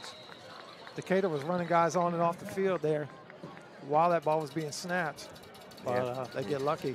Yeah, 45 seconds there. I mean, if Purdy keeps that, he's probably going for about 20 or 25 because nobody was set on our defense. On the left side of our defensive line, there was nobody. I know it's a little bit of desperation, and we're counting down to halftime, but he really probably could have run for about 20 or 30 yards there. So second and 10 here. Purdy takes a snap. He's going to throw quick again, and that's going to be complete to number 2, Owen Newbern, across the 50-yard line to the 47. They're dropping back in a little bit of a zone here, and they're running crossing patterns, so you got to make sure you're staying home. Ethan, he switched like he was in man, but we're in zone right now. And Coleman back in on the defensive line. Gets his hand on that one, maybe. It's incomplete either way to Darrell Pearson. Yeah, Bryson stopped his rush and just put his hands up, and he might have gotten a hand on that. Yeah, a little basketball-style block shot there. I think he might have hit the nose of the football. But all their quick hitters and patterns are going into the middle of the field, right? Yep. Everything's to the middle of the field that they're getting chunk plays on. 28 seconds left here. Purdy takes a snap. He drops. He's got nobody, no pressure. Rolls to his right now. Bolden in his face. He gets it away, and it's complete to the near side, the 38-yard line to number 14, Amari Patterson. And it looks like Milford Mill's going to take a timeout. Yeah, clock was getting away from them there. They were kind of stagnant after the completion. Kareem did a really nice job. That ball just went right underneath of his right hand there. I think he might have jumped over it, actually. I'm not sure, But Milford Mill needs to score here. They need to score. Yep. If they don't, I guess they get keep the ball. them in. Yeah, I they mean, get the ball just to start the third quarter. But I mean, you don't want to, you don't want to get beat on a fly, just a straight go. Right. But right. I mean, keep them to the middle of the field. You got the clock in to your advantage here. If they're going to throw over the middle, wrap up and just let the clock tick away. How many? They've got one timeout left. Yeah. Yeah. So they may try one intermediate route here, but they're going to have to look for a couple plays into the end zone here in the next 4 or 5 seconds. So here they come now. It's 1st and 10 at the Decatur 39-yard line. Purdy in the shotgun with 4 wideouts, 1 back in the backfield with him. And he drops the throw. Blitz coming up the middle, throws this one out deep, and it is incomplete. Delonte Henry on the coverage there. Ball was underthrown. He was under pressure from Salito, and that ball just kind of floated up in the air for a second there, falls incomplete. Yeah, nice call there, getting the linebacker blitz with Salito. His low center of gravity and athleticism, he can get around all those big mountains in there. Yeah. So we'll see what they do here. I would look for him probably going to the end zone. 8 seconds left. So only David up top, 1 safety. I don't know. But they got trips to the left, and Bryson's had to go out. Now Bryson's in coverage here. So Purdy's going to wait. He's going to throw. Got a man, and that is caught for a touchdown. Somehow, number 4, Oliver Red Jr. comes open and makes a diving catch into the end zone, and that's a huge play for Milford Mill. They needed something like that if they wanted to be in this game. Yeah, I'm not real sure there why we really didn't have everybody lined up on the 5-yard line. I don't know. They're taking it. The clock is not in their favor, and they got to go to the end zone, and we only had 1 safety up top. Yeah. So 28-13 here, the extra points with no time on the clock coming from Milford Mill. There's a snap. The kick is good, and it's going to be 28-14 going into the half. Decatur leads, and there's a flag after the play, which will probably be assessed on the second half kickoff, I would guess. Yeah, going into halftime, Mike, I mean, if we said it was going to be 28-14, we would have been very, very, very pleased. Yep. But for them to score with no time left on the clock going into the half from it was probably about a 30-yard completion, that's just something you don't want to see. No. We'll see. Refs coming over to talk to Coach Coleman. Did he pick the flag up? I think he waved it off. I think they did, yeah. Okay. Well, that's going to be time for me to sign off, my man. All right. We'll bring in Mike Bradley on the second half, a true professional here. He's going to jump on, and I tell you what. I hope you guys enjoy it. He's got a notebook, and it's not a composition notebook. He's real. This guy's real deal, man. All right. Well, we'll be back. Mike, it's been a pleasure. Always I hope we're pleasure, taking the trip up to Naval Academy next week. I hope so too, buddy. We'll see you. We're back for the third quarter.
All right, everybody. Thanks for tuning in for an awesome first half. 28-14 with about 1:45 seconds left to go at halftime. I'm Tyler Riley. I'm switching from color, going over to play-by-play. Bear with me. Mr. Hughes is off to Harpoon Hannes tonight. He's got a gig for Cecilia's Fall, but we're bringing in a new friend of mine, but feels like we've known each other forever, Mr. Mike Bradley.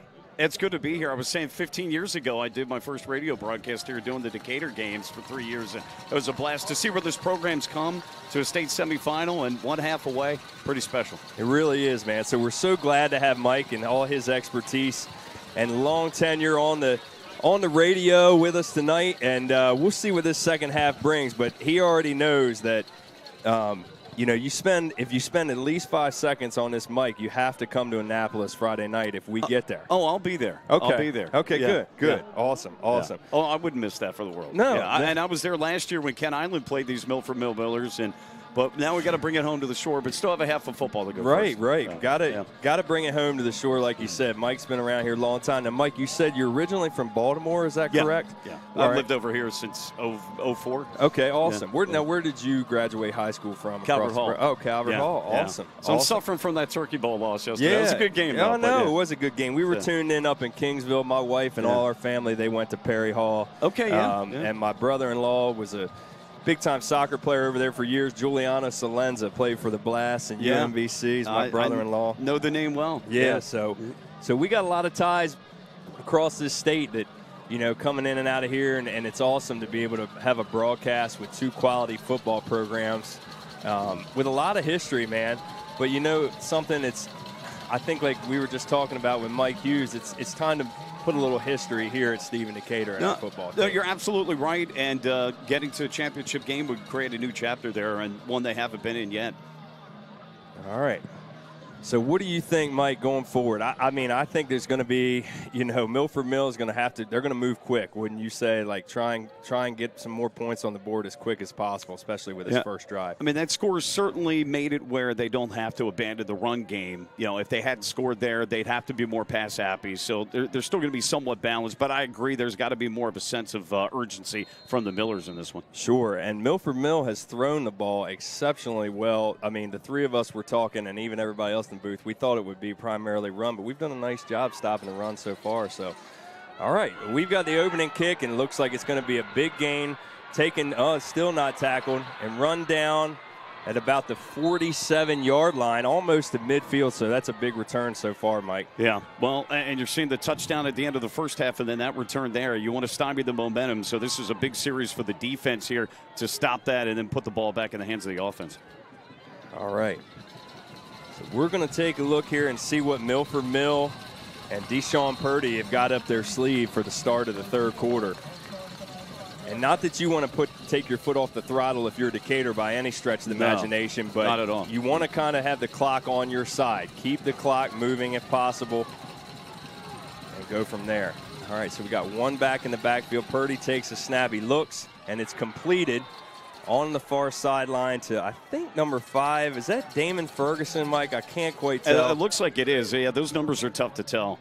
They're like Ken Island Y-high numbers with the silver. All right, so quick up to the line again. They're going to go fast. Looks like a handoff to number 23, Keon Sutton. And you called it with the pace. They've been fast-paced here so far with getting play after playoff here. Yeah, they're going to try, at least to try and gas our defense down even if they don't get points on the board. But so far, they're in our territory right now with this opening drive to the second half. A couple of throws, but to the run there, and looks like they like to run zone stretch left, zone stretch right. Yeah, so they're going to be able to, do a lot of different things, multifaceted. Now, they took their time there and got the play call in. All right, so it looks like Sutton is lined up to the left of Purdy again, and it's a direct QB keep. And I think he run out of bounds. Nice job. Looked like Nate Tapley there, Mike. Holding that edge. Taking a page out of Decatur's book, running Coleman, only that time running Purdy a little bit. And he's known for his arm, but he's got some legs as well. Yeah, so Mike and I were talking, both Mikes were just talking about the actual size of both Coleman and Purdy. And when you watch guys play on Saturday on TV and you're watching guys on Sunday, this is the size QBs. Yep, prototypical. Prototypical. That's what they say, right? The prototype. Gary Danielson and company always like to say that. All right, so one like tight end in motion. It's a handoff and hitting the backfield again. Nate Tapley, nice job. You know, God, he's done an excellent job playing that left. You've right called his defensive end, names, a couple of times already in the first half of this one. Good to have him back. All right. So it looks like the ball is right at the 40, Mike, I think, of Stephen Decatur. Yep, 3rd down and 7. Key 3rd down. It's going to be 4-down territory, I believe. I would think so. Yeah. All right, but 3rd and long here, 10 minutes and 20 seconds left in the 3rd quarter. All right, Purdy looks right. He keeps, and he's going deep into the end zone and off the bag, and pass interference called on number 7. Looks like Delonte Henry, and that will set up. Well, it's not a spot foul in high school. Correct. It took me about 10 weeks to realize that. So. Yeah, big difference between the levels there, but never got his head around to see the ball on that one. Yeah, so you're running step for step, and when you get to the end zone, you kind of want to peek back if you can. If you feel yourself getting into that, that blue part of the turf. But nice job by Delonte staying step for step with him. But yeah, he had the coverage, you're right, but you got to see the ball a little bit. And look, as you talked about, this Milford Mill team has run more than they've thrown this year, but this is a very capable passing team with speed. So yeah, absolutely, you're almost surprised the fact that they did run the ball more than they threw this year. Sure. Purdy just throws such a beautiful football. QB factory product over there across the bridge, which has the likes of Caleb Williams and Bryce Young. Great tackle there. Now that was number 5. Amari Emmanuel on the tackle there for a minimal gain on 1st down. Yeah, and that's the thing about this defense is they play fast and smart, and that's been big for them all year because they don't always win the size battle there. But fast and smart goes a long way, and they've done a nice job on the edges at times in this one. Yeah, like we said, and I think I've said this word probably 75 times because my vocabulary is not it's a little more redneck, a little less Webster's, but I like to say schematics, that's and okay, that's just where they went. Yeah, it's football, right? I'm not getting judged too much. People are still full from dinner yesterday, I hope, when they're listening and not paying too much attention. All right, Purdy looks, and it's just through the hands of. Correct me if I'm wrong. Was that newborn there, Mike? I'm trying to see. He was wide open, though. There was a lot of cushion on that, and he ran the skinny slant on that play. Yes. He catches it. That's probably a touchdown. Yeah. So they run that skinny slant, as our friend Mike Bradley likes to say. I'd say successfully, probably 80% of their throws tonight. Going back towards the middle of the field. It's been tough to defend. So here we are again in 3rd and long. Well, he's got the field with the safety shaded on the other side, so he's got a lot of operating room there. They may go back to it. Yeah, absolutely. All right, Bradshaw comes off the edge, flipped over the top, and there's a flag on the play. Ball was batted down by number 5, Amari Emmanuel. Let's see what the call is here. Yeah, that's been a big part of this game in the first half, some key flags. Holding. All right, so it'll be a defensive holding call. I guess it was on Amari, and I'm not real sure. It's hard for us to tell who the number is.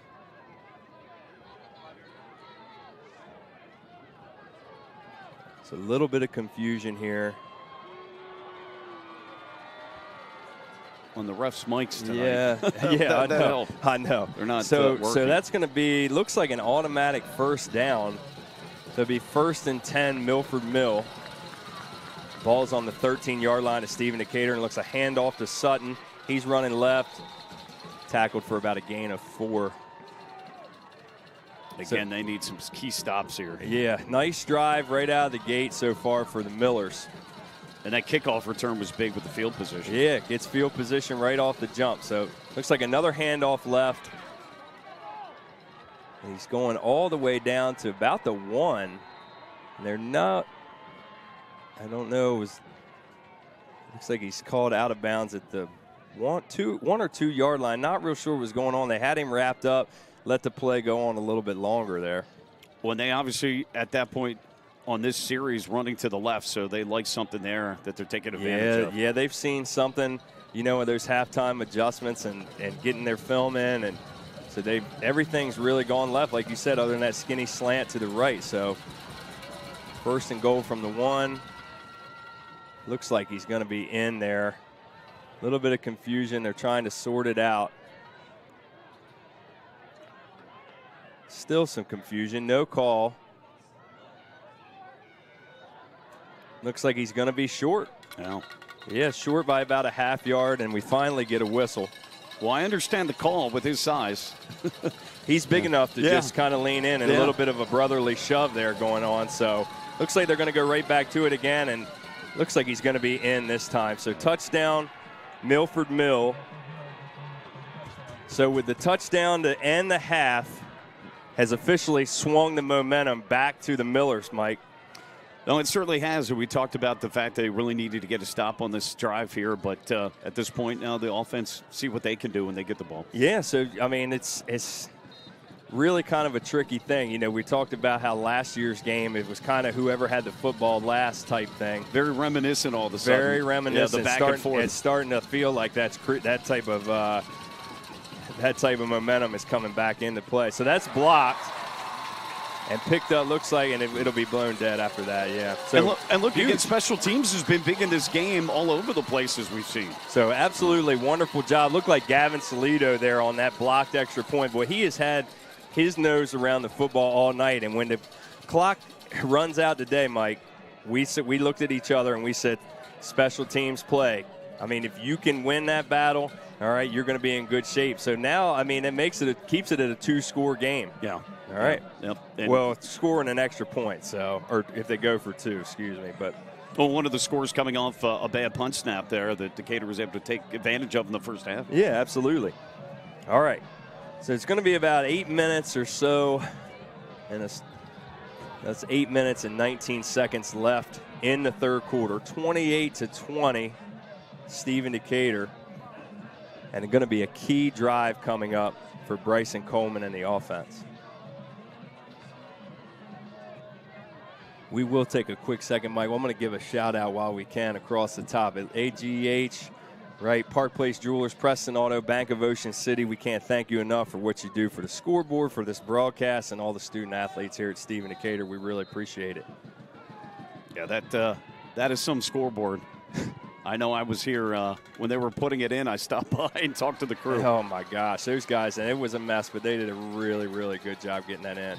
So Salido again has his hands on the football, on the squib, and it'll be fairly good starting position. Ball will be about the 36, 37-yard line for Stephen Decatur. All right, so let's see what this drive has in store. I know we can score quick and score fast, Mike Bradley, but, you know, when you get into these leads in the second half, you want to have some sustained drives, you know, work some clock a little bit.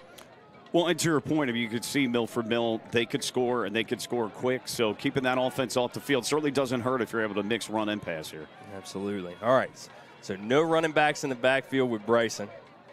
We've got 4 wideouts to the left, and it's a design keeper for Coleman. Looks like he's tackled for about a 4 or 5 yard gain. You know, and you said it in the first half. Hey, go with the guy that has brought you here. Go with the guy that's going to be playing at the next level in the SEC next year. Never a bad call in this game. No. When you get this far and you're in the second half to get you to the state championship game, keep it in your dude's hands, as we like to say. He's a dude. Keep it in your dude's hands. All right. So 2nd down and 5. Ball's on the 38-yard line now. About 7.5 minutes to go in this third quarter. Snap and another keep to Coleman. He spins off 1 tackle. Looks like a gain of about 3. So it'll be 3rd and short. Yeah, it is. All right, so ball in the 41 is going to be 3rd and short. I mean, what do you think about these calls? I know I'm an Eagles fan, Mike. Jalen Hurts are doing this a lot. You know, if you see it, just go with it type deal. I think they'll go for it 3 straight plays. I think they trust him to make the right decision, whether it's run or pass here. All right. Snap right to Coleman. Gives it up. Looks like he's going to be tackled about a yard short there. And that's one of their staple plays on that, I call it a rocket screen or tunnel screen, where you get the lineman out in space to block and you run underneath it, but Milford Mill had that covered up there. Yeah, they had it red. Looks like it was no gain, so I think Decatur is going to punt here.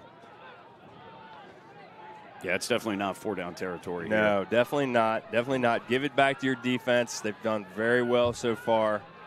All right, so it's going to be Coleman again back to punt here. I still can't see the name who the guys are back deep, but we'll see. There's 2 back deep. Gets it away. It's a really good kick. going out of bounds. And it get a little bit of a Decatur roll, so it'll roll to a stop about at the 20-yard line of Milford Mill. So, all right, Mike, we'll come back in just about 30 seconds or less. We'll see what the defense can do. 28-20, Stephen Decatur. Great football game, folks.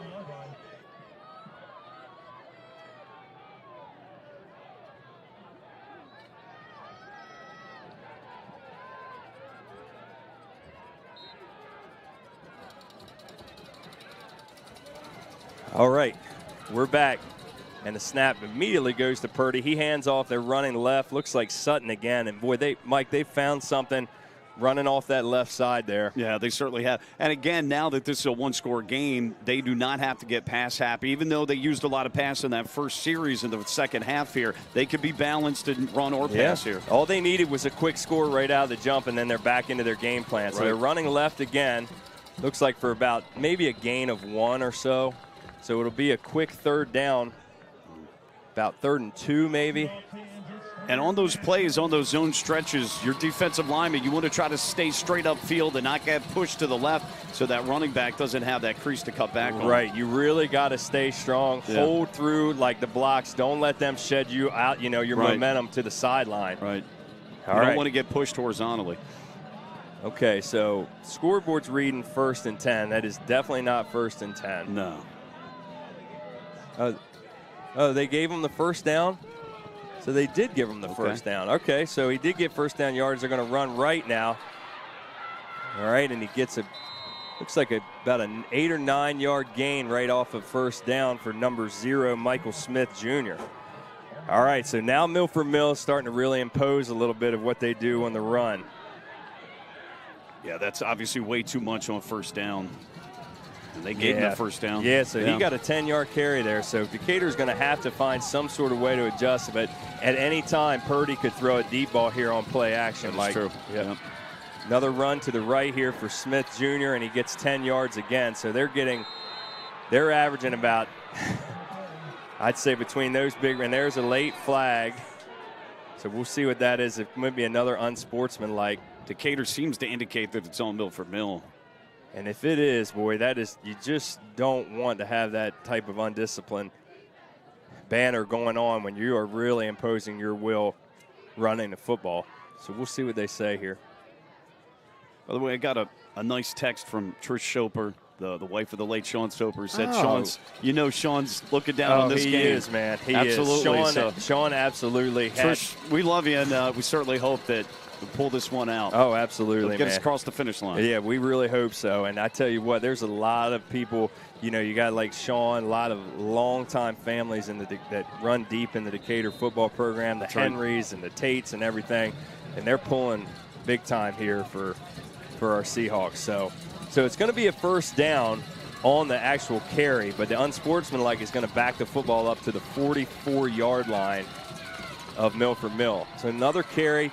Running right this time, and nice job by the defensive line there, Mike. Much better on first down because you get 4 or 5 yards or more on first down, your playbook's wide open. Sure. This makes it a little bit easier here. But to your point, though, they can run, and they quickly play action it to either one of the receivers. But the defense right now has had to crowd the box because they've got to stop these runs that have really gashed them. Yep, absolutely. So they're getting gashed on the run, and you start filling up the box like Mike and I have been talking about here.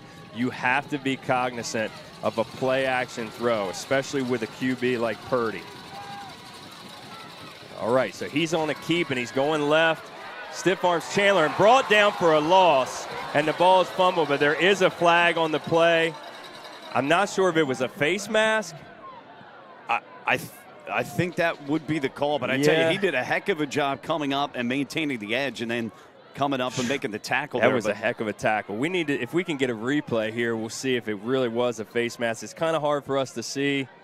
You hope it's not, but okay. Oh, he's picking the flag up. All right. Okay, picking the flag up. Sometimes that's the best thing to do, especially if you're unsure in a game like this by the refs. Yeah. Well, a good crew is going to discuss it. If somebody sees something, they'll throw the flag. It's better to do it and then talk about it than not. So, huge third down and 14 here, Mike Bradley. Absolutely. And they're capable of getting it, but got to have much better pass defense than we saw at the end of the first half. Yeah, absolutely. Sure. with Mike Bradley giving me some new terminology here, those skinny slants, they I hurt should have us. said skinny post. Skinny That's what I meant to say. Hey, whatever. Yeah. Look, if you tell me if you start saying it, then I'm going to use it. You could tell me it's a Scooby-Doo fly pattern, and I'll probably use it. All right, so Purdy drops back. He's going deep. He's got a man, and it's caught. Caught by, I cannot tell, I think it's number 5, Damon Ferguson again. That looks to be correct. Yeah. So Purdy hits Ferguson, and he beats Chandler and Delonte Henry. And the Milford Mill is back in business on a 3rd and 14 completion for about, I'd say, 35 yards or so. Yeah, Chandler's a bit flat-footed there, and the help over the top on the corner, unfortunately. Yep, he was caught late there. They're running left. And I tell you what, it stopped, I believe, at about the 4-yard line. And Decatur's defense is really reeling now, Mike. Yeah, they certainly are. All right, we do have a player down. Okay, so there's a player injury. We'll go ahead and take just a step away for about 15 seconds, regather ourselves. And honestly, that might be what Decatur's defense really needs. You know, I was just going to say that. And look, they haven't been tested too much this year because they've dominated so much. So this is going to be a real character time for this team, if they should score here. Yeah, so this will be, if you've tuned in all year or if not, this is Decatur's biggest defensive stand that they will need to try and accomplish here. With 3 minutes and 20 seconds left in the 3rd quarter, we're going to take about a 15-second break. We'll be right back.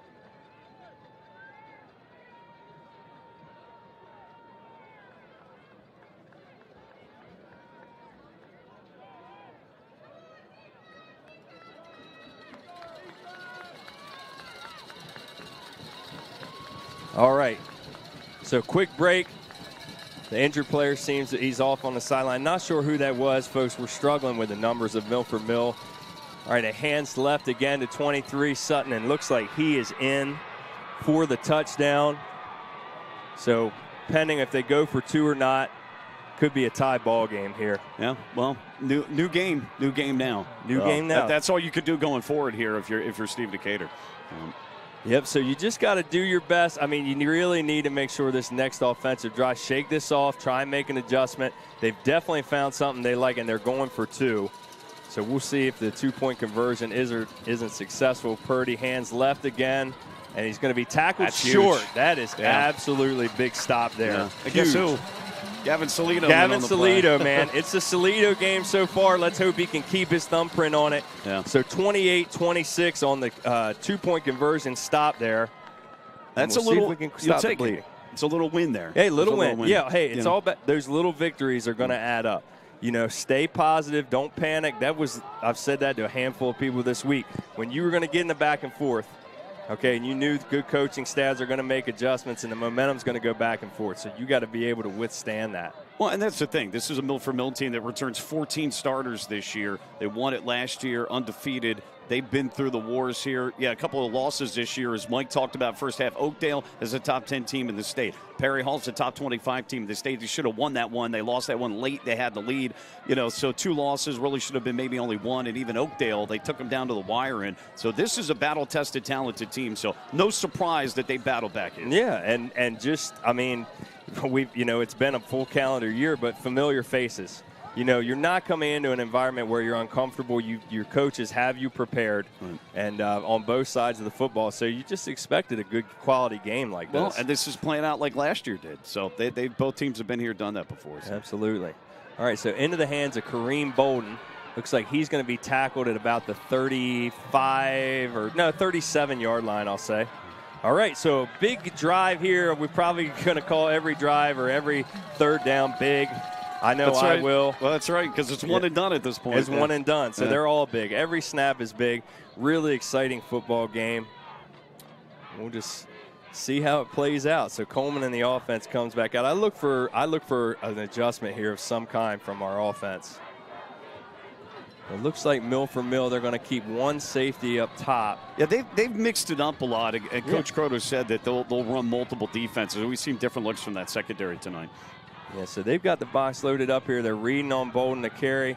It's like a tackle in the backfield by number 58, Deshaun Fields. So They had that little RPO there, red, Mike. Yeah, they certainly did. Whether that was a zone read option or the RPO where if he pulls it, he throws the football. But either way, Milford Mill, had it snuffed. Yeah, so tackle for a 2-yard loss there. Ball on the 35-yard line now. 2 minutes and some change left in the third quarter. Coleman is back. Mario Manuel in the backfield. Snap, handoff to him. He's going to be tackled. Not quite back to the original line of scrimmage. And I tell you what, Milford Mill, for no lack of a better term, is fired up on the defensive side of the football. Yeah. Well, again, the momentum shifted. That first down play, it's one of the few negative, if not the first negative yardage play on first down they've had tonight. Sure. So that sets them back. But they're certainly capable of overcoming it here. Oh, yeah, absolutely. All right, so we've got Marion left. Trips wide out to the right. Coleman in shotgun. He takes the snap. He looks, he's going to keep. He's got one man to beat. He throws it up, and it's going to fall down. And a late hit after the play. And there's going to be no foul called there. So it's going to fall incomplete, and punt team's going to come back out. Yeah, that threw to Tribe Wise there. But, he did take a shot there. Did take a shot, and he got up quick. But the punt team, nonetheless, is going to come back out. 4th down and 10. Oh, and again, it's a new game here, so defensively, you just got to. But they're coming out really quickly. Oh, yeah, here. absolutely. Got to be somewhat gassed and guys going both ways. Yeah, absolutely. And you're not seeing as many subs tonight from either team. All right, so Coleman is going to be back to punt, and looks like they're going to be hunting this. It's going to be a timeout called. Looks like timeout. Milford Mill. Wow. Okay, so Milford Mill saw something there that they didn't like, and they called timeout. So with about 1:49 seconds to go, Decatur leads, but they're barely hanging on right now, folks. We'll see what they can do on the defensive side here. We'll be right back.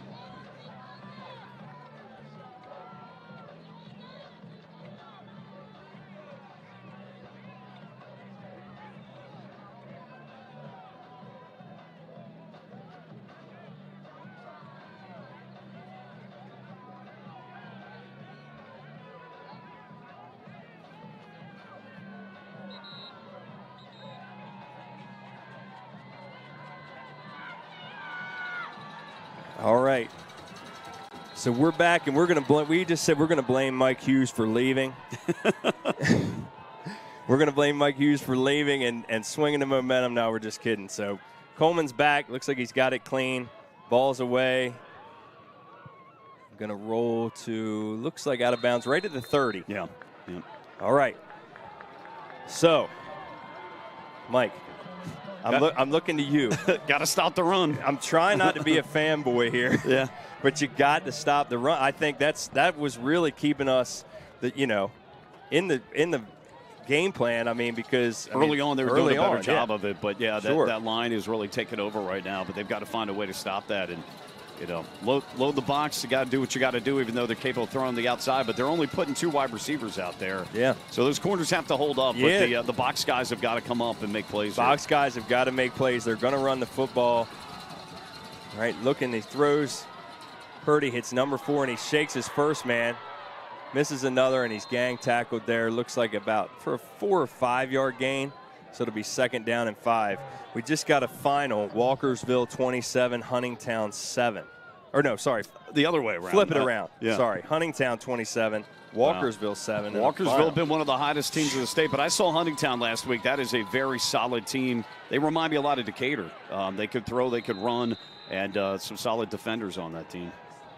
Yep, so hats off to both Walkersville and Huntingtown, 2 quality programs, and Huntingtown will move on to the state championship game.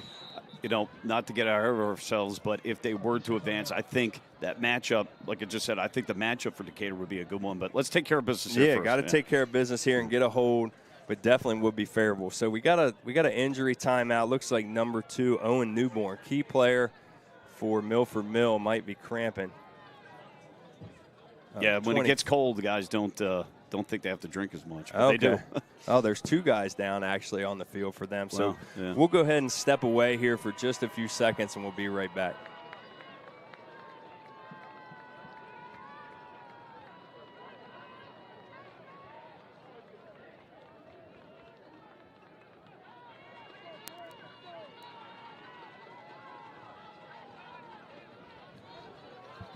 All right, so I think everybody's good. We had the numbers mixed up yet again. I think it was number 23, Keon Sutton, who was just stretching out, maybe cramping up a little bit. All right, minute 9 left in the third quarter. First down and 10 for Milford Mill, who has moved the chains at will to start the second half. And Purdy looks like he's going deep again and thrown out of bounds.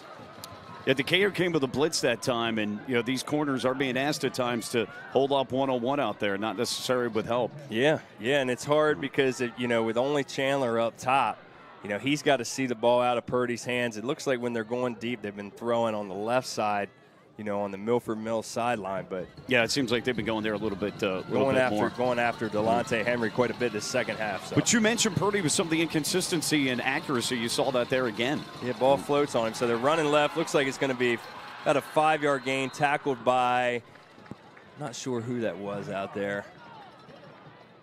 Mari Manuel, I believe. Number 5. Yeah. Yep. Well, that incompletion on first down was big because you don't want to give up 5 yards of carry, but this is obviously a huge play. Yeah, so huge play here. Looks like they're going to run left again, and he's going to get through to the line for a first down. I think I saw Salido over there, and they're just wearing us down running left, Mike Bradley. Yeah. And that's the worst thing when you know it's coming and you can't stop it. Yep, so they made the adjustment there at halftime. They're seeing something running off that left side, and Milford Mill moves the chains again. So the ball will be placed at the 43 of Decatur here. They're going to run left again. Looks like about a 4 or 5 yard gain, Mike. Yeah. Well, an adjustment, or they just figured, hey, look, we're going to keep pounding, and eventually we know we're going to wear them down and be able to push the pile. And they're certainly doing that second half.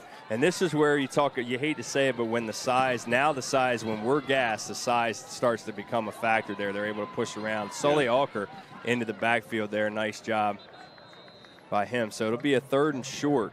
Well, and that's where the quarter comes to an end. At times, too, obviously, you could take some guesses with some slants on your D-line or run blitzes. Yeah, so there's going to have to be, like you said, a couple different run blitzes here. You're going to have to take a couple chances, make them hit deep on a long throw.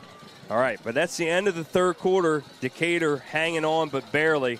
We've got a good one here. Thanks for tuning in. 28-26. We'll be right back.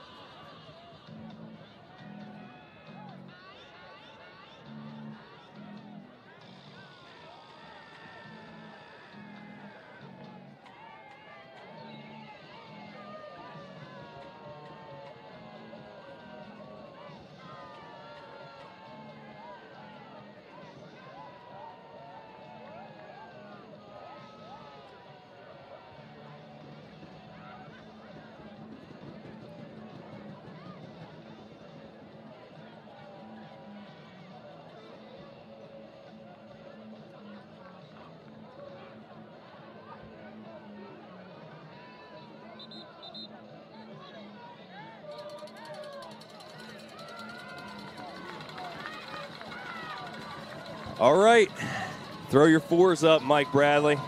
He's got it thrown up real high. We've got it thrown up here. All right, fourth quarter, folks.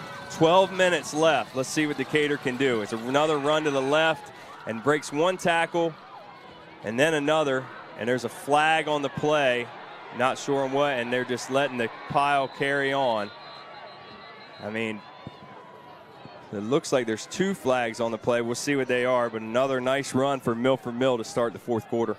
And it looked like initially, you mentioned Alker's name a few times tonight. He was in the backfield, but just couldn't quite make the play. And then the back is able to get into a pile, and then they push it for much more than a first down. Oh, absolutely. I mean, I think the yards needed for first down. Sure. Yeah. Looks like they pushed the pile about 8 yards. Yeah. All right, we'll see what the call is.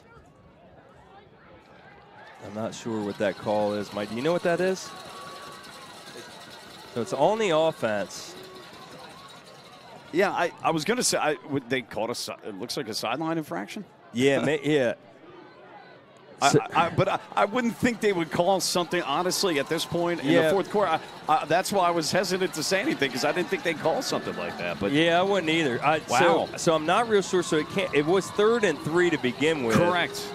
So it should be, I would say, if it's a 5-yard penalty, it's 3rd and 8.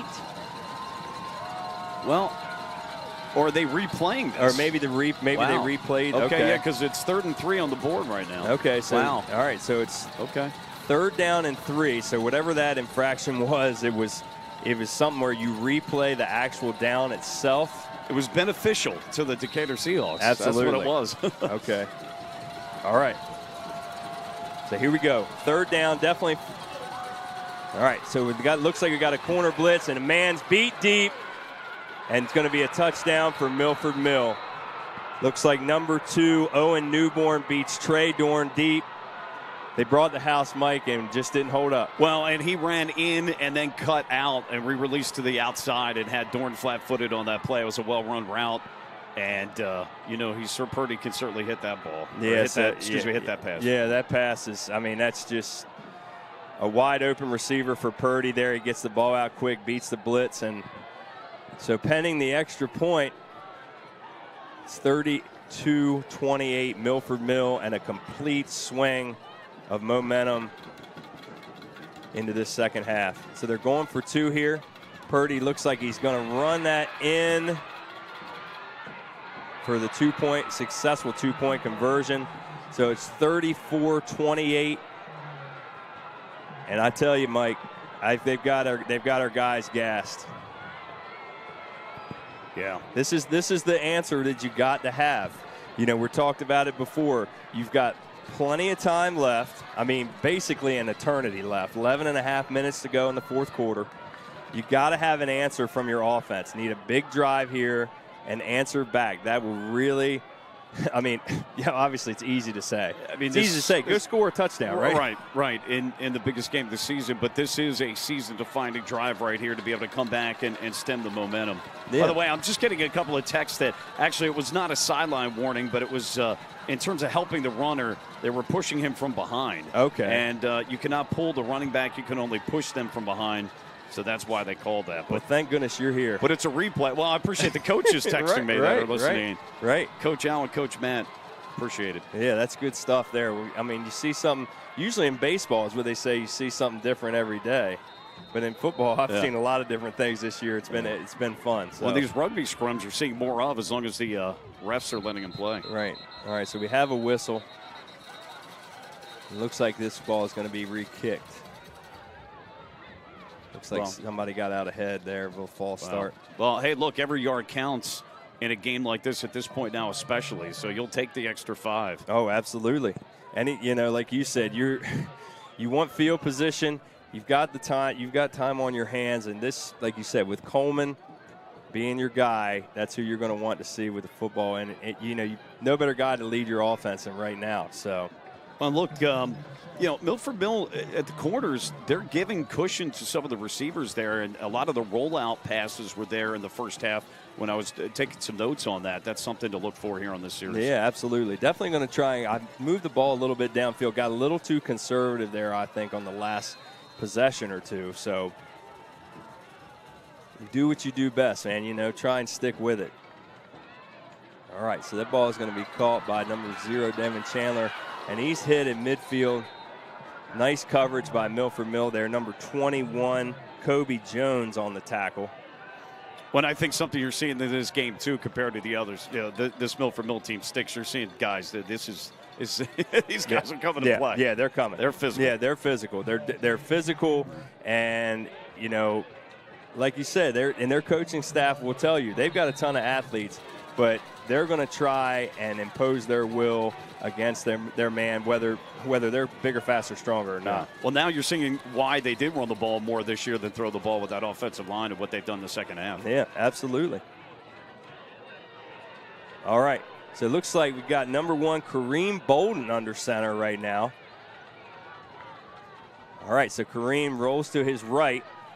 He's going to pick up about 5 or 6 yards there, so there's a good gain on first down. Well, this is a little wrinkle. Yeah, it is a wrinkle. Bolden, who played for Seaford last year, took him to state semis at quarterback. So, you've got a guy who has experience. He's been in these big situations before. All right, so he's going to stay at quarterback. We've got Bryson lined up at wide receiver now. So a definite, and this is more like this isn't a wrinkle, this is like a folded piece. Yeah, well, you do what you have to do. You pull out all stops here. Yeah, so that they've worked on it. Yeah. Could be something. So it looks like Jamian Purnell is in the backfield with Kareem. He's going to step back, and he's rolling out beats one man, he's going to be sacked. So he definitely, where you see the lack of reps there, offensive line gets beat. A little bit of early panic for Kareem, and that's a big loss there. Yeah, and probably had to stay in there another second. But there was penetration early as well. Yeah. Early penetration from Milford Mill defensive line there. And the other thing is he's a lefty too. Now, they've certainly worked on that. Oh, yeah, absolutely. Yeah. So he definitely should have stepped in the pocket. Looks like he's a little bit shaken up. Yeah, he was holding his, looks like his right hand a little bit. Yeah, right hand. So he's going to stay in at quarterback here, 3rd down and 13. All right, steps up, and it looks like he's going to take off, and he's going to get the first down and more. What a great job by Kareem Bolden there, That's Mike. huge. Well, and that's, well, both guys can do it. Coleman's capable of doing that as well.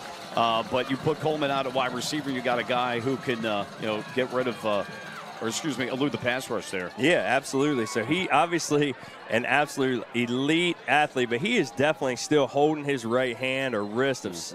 So something is definitely not right with senior Kareem Bolden, but he's going to stay in at quarterback. Bryson lined up in the slot. Salito also to the right, and Tribe Wise over here. Jamie and Purnell in the backfield, Mike.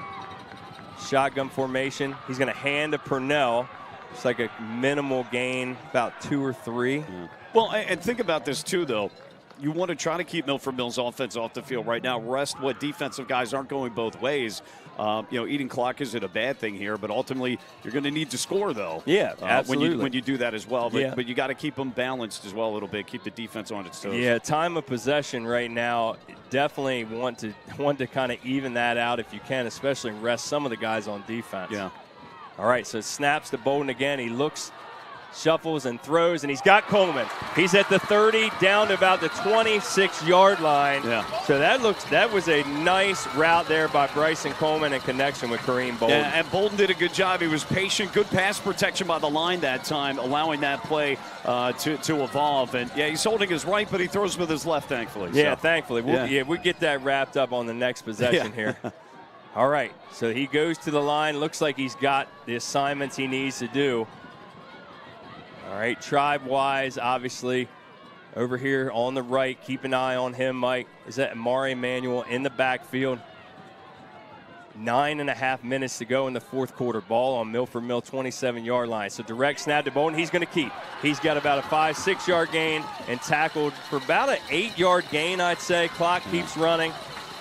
Nice job on first down by senior Kareem Bolden. And Anthony Burke, one of the linemen, on a nice seal play there on the right side. And, again, this is what you get. He's capable of throwing the football enough, and he can run. And that's why you do this here. And then you take a guy like Bryson and put him out as another wide receiver threat to take his place. Yep, so Milford Mill is going to call a timeout. They need to readjust. Yeah. And that's their second one. That could be big late in the game. Let's keep an eye on those timeouts. A nice job seeing that. I totally forgot about that. Because they took the one on special teams earlier, which I was shocked that they took it that early. But that could end up being big at the end of the game. Yeah, absolutely. And a back and forth affair like we had last year and this year, those timeouts are critical. Yeah. All right, so 9 minutes to go. We'll take a brief break, gather our thoughts here. Thanks for tuning in. Make sure you share this link, everybody. If you're watching right now, let's get some viewers in on this great football game.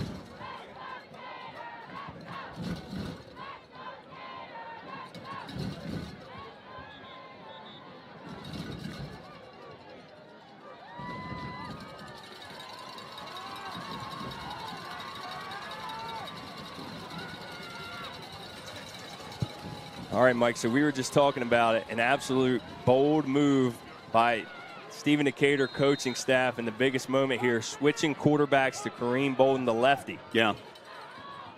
All right. But something needed to be done, and it's working quite well so far. Yeah, they saw it was flat, and Milford Mill had to adjust. So another design keeper to Bolden. Looks like he's going to run off right tackle. They like something on that side. Nice 4 or 5 yard gain there, Mike, for a first down. Well, and I wrote my picks earlier this week about this game, that this is a kind of game where a guy like Bolden could end up playing a critical part in this, even though they've got so many skill guys, no doubt. Oh, yeah, absolutely. And, he really just – he does it all so well that he doesn't do, like we had said, it's almost like he doesn't get the ball enough, because he just can be maneuvered all over the field. And there's so many other guys as well that right. you can get the ball to. Oh, yeah, absolutely. But that's a luxury they have. So it's great to have a player like that who's not afraid of the moment. All right, Manuel still in the backfield, lined up to the left of Bolden. Coleman's out all the way to the left on Milford Mill sideline. They moved him around quite a bit. Looks like they're going to try and throw it to him. Bolden keeps, and he hits. Looks like, is that Gavin Salido, Mike? The ball was tipped. I believe it was, yeah. Unfortunately, that was not picked. It almost was. Yeah, so the ball was tipped and right into the hands of Gavin Salido. First down, Stephen Decatur, and it looks like the ball is going to be on about the 4-yard line, I believe. And it looks like the way the defensive lineman was, that the middle receiver was wide open there, and they were trying to take advantage of it, but it ended up working out, though. It could have been disastrous, though. I don't want to say we're not good, but I said it earlier, I'd rather be lucky than good in moments sometimes. You know, you got to have that on your side. So, all right. So it looks like it's going to be a bunch set, right, Mike, over on that left side. Yeah. And Manuel is over on that left as well. Bolden's going to keep. Looks like he's going to find the end zone. Touchdown, Stephen Decatur. Well, hey, you said they needed an answer easy to say touchdown, but you mentioned it. That's a bold call by the coaching staff and Coach Croto to switch things up at quarterback, and they respond. What a huge drive there for the Seahawks. Absolutely. Crazy, crazy drive. And, Mike, I'm telling you, I don't know if I would have the wherewithal to switch quarterbacks from an SEC-bound athlete to another athlete who could definitely play at that level, but they sure did, and it responded well. Yeah, and it's one thing to do it on the practice field. It's another to do it in a state semifinal game with everything on the line. Absolutely. But they came through. Yeah, hats off to everybody. So it looks like Eastlak's going to be back for the extra point, and they're going to jump again. Milford Mill has jumped, I think, 3 times on extra points so far this evening. And this is huge because of the points that Milford Mill's missed out on, whether it be a 2-point or extra point conversion in this one. Yeah. So they've missed out on a couple extra, like you said, 2 PATs or 2-point conversions. So this is critical here for Eastlake. They're going to definitely try and block it. All right, the kick is away, and it's good. Decatur leads by 1, 35-34, 7 minutes, 47 seconds left in the fourth quarter. Folks, an all-time classic, just like last year. Let's hope it pays out in our advantage. We'll be right back.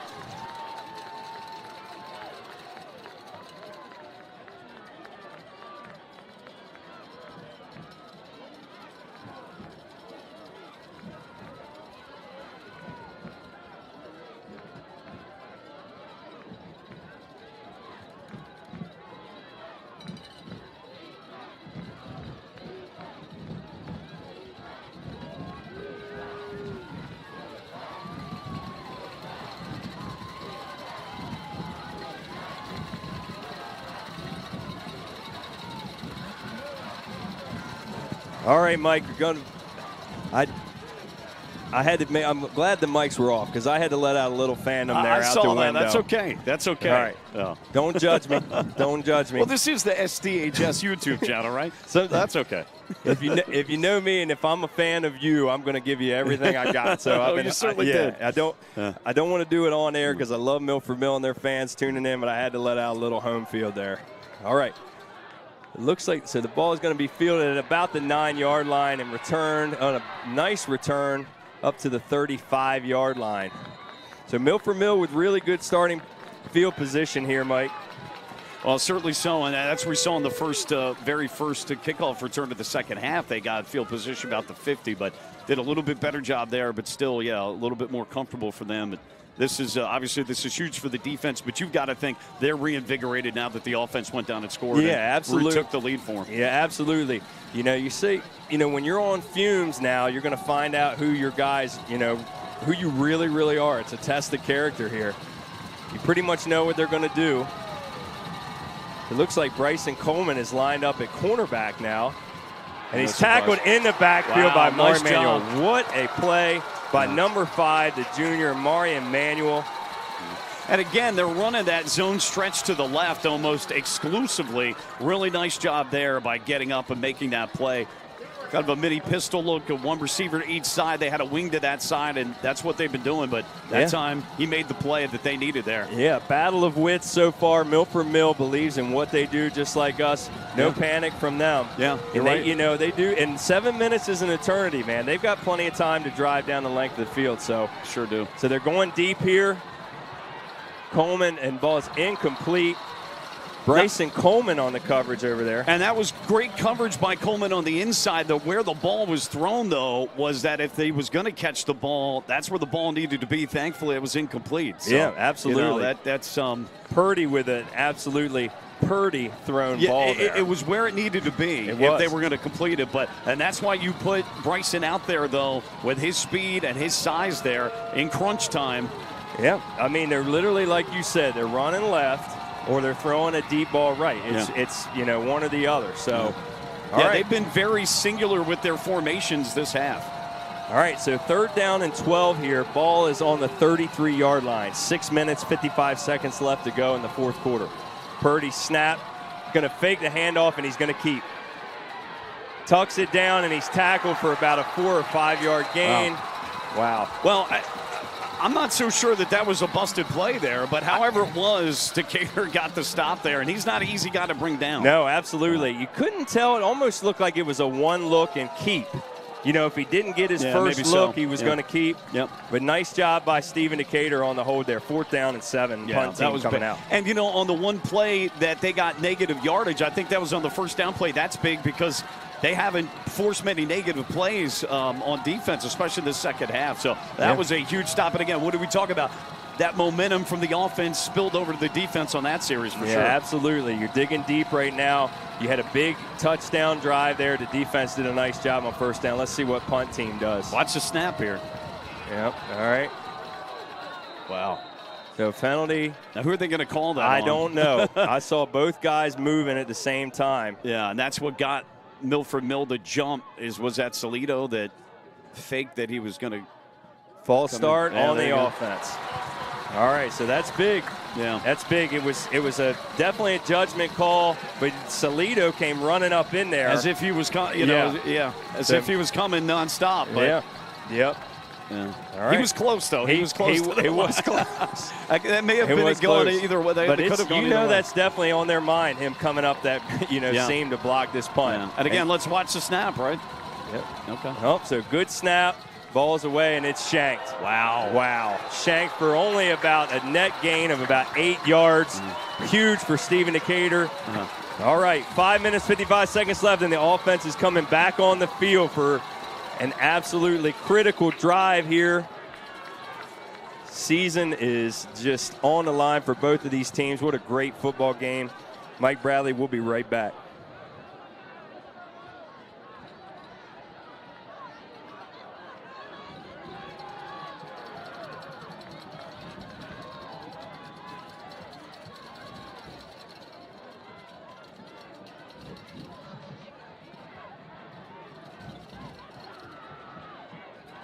All right, so the ball is going to be placed right at the 50.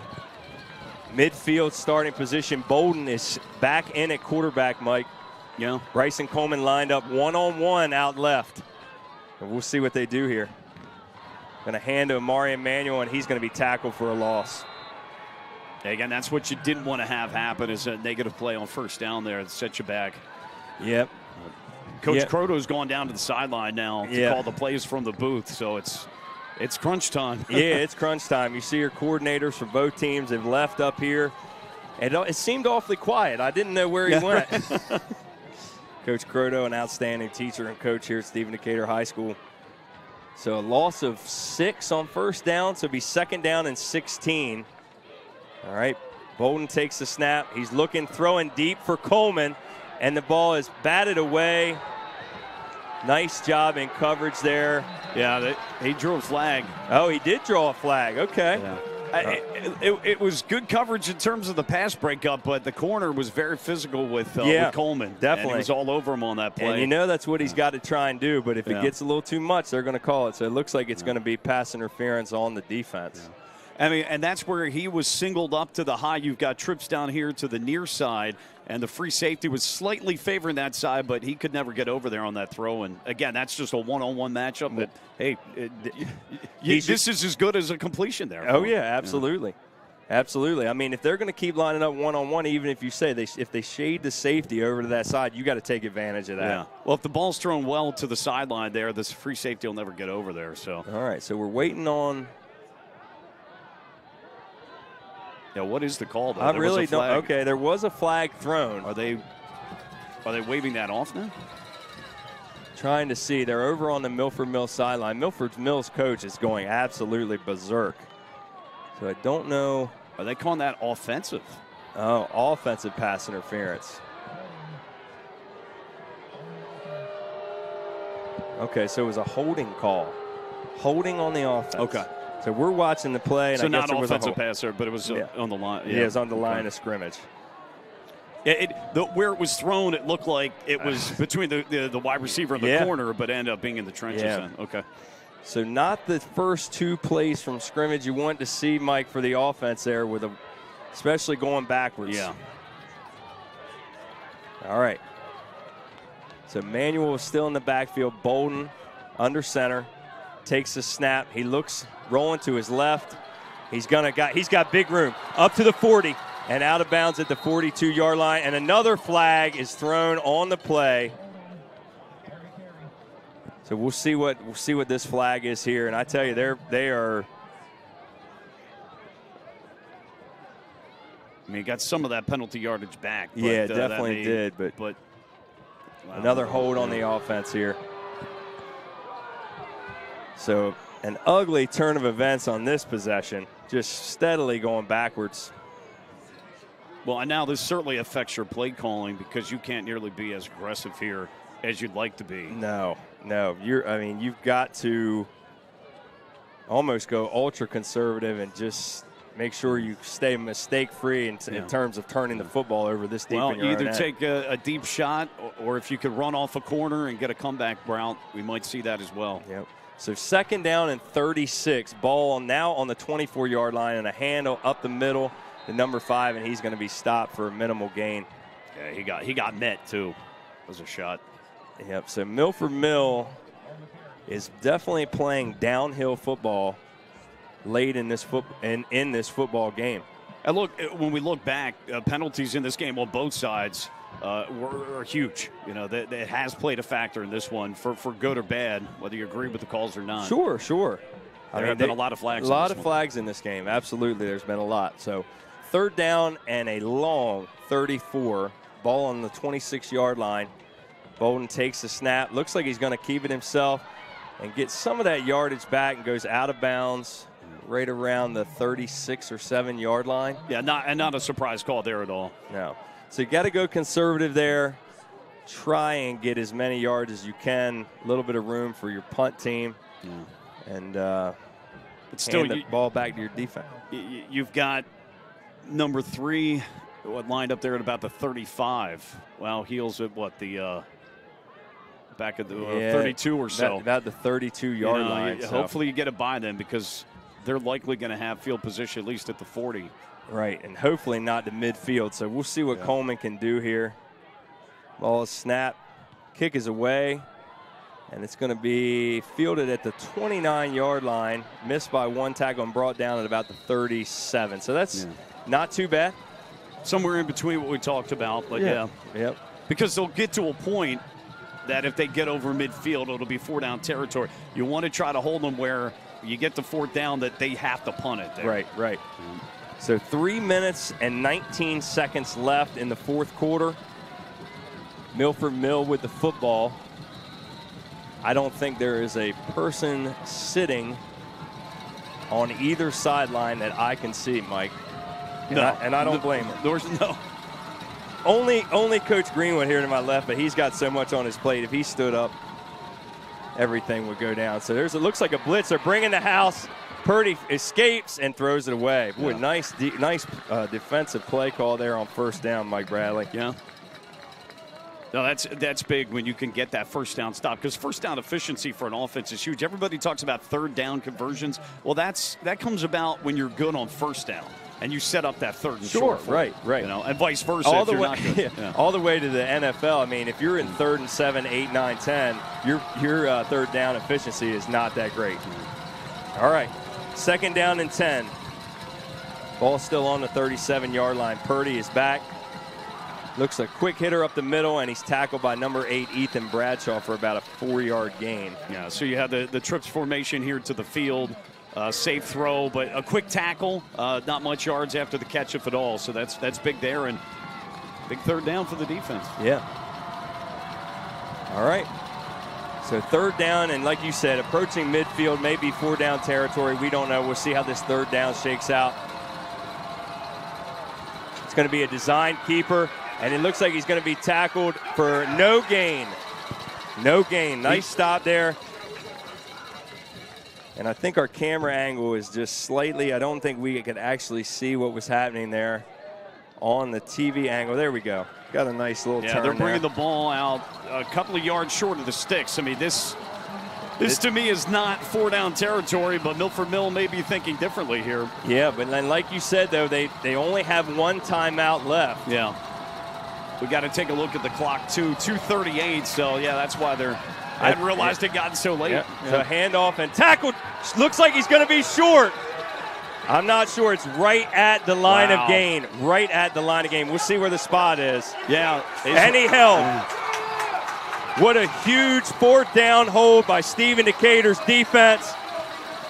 They will take over on downs, Mike. And we'll see if we can get a replay there. Yep. Yep, going to be a yard. The marker is going to be a yard short. Do you think they'll ask for a measurement? Looks like they're going to. I mean, I would if I were them, but it looks like that's not happening. But the ref here, he called it definitively. Yeah, he had it. What did we talk about? That the running plays to the left, I've heard them all night long, especially the second half. They came up with the biggest time and got a tackle, got a trip up on that play. Yeah, I don't know who it was. I saw Brooks Waters in there. Yeah, I lost track of the clock because, of course, that's why they went for the 4th down. Oh, 2.5. Yeah, it was. So I hadn't even looked at that. No, that's fine. That's fine. So Decatur's offense takes over. Coleman is back under center now. But, yeah, that's where we talked about that. You just brought up, again, those timeouts or lack thereof for them is huge. Right. So handoff to Manuel, and he's going to get a nice gain on 1st down for about 5. Well, again, when you need the runs the biggest, this is the time now. Yeah. And like you said, you've got the 2-minute warning and 1 timeout. But if you had at least 1 more in your pocket, Mike, you'd feel a lot better if you're Milford Mill's coaching staff. Sure.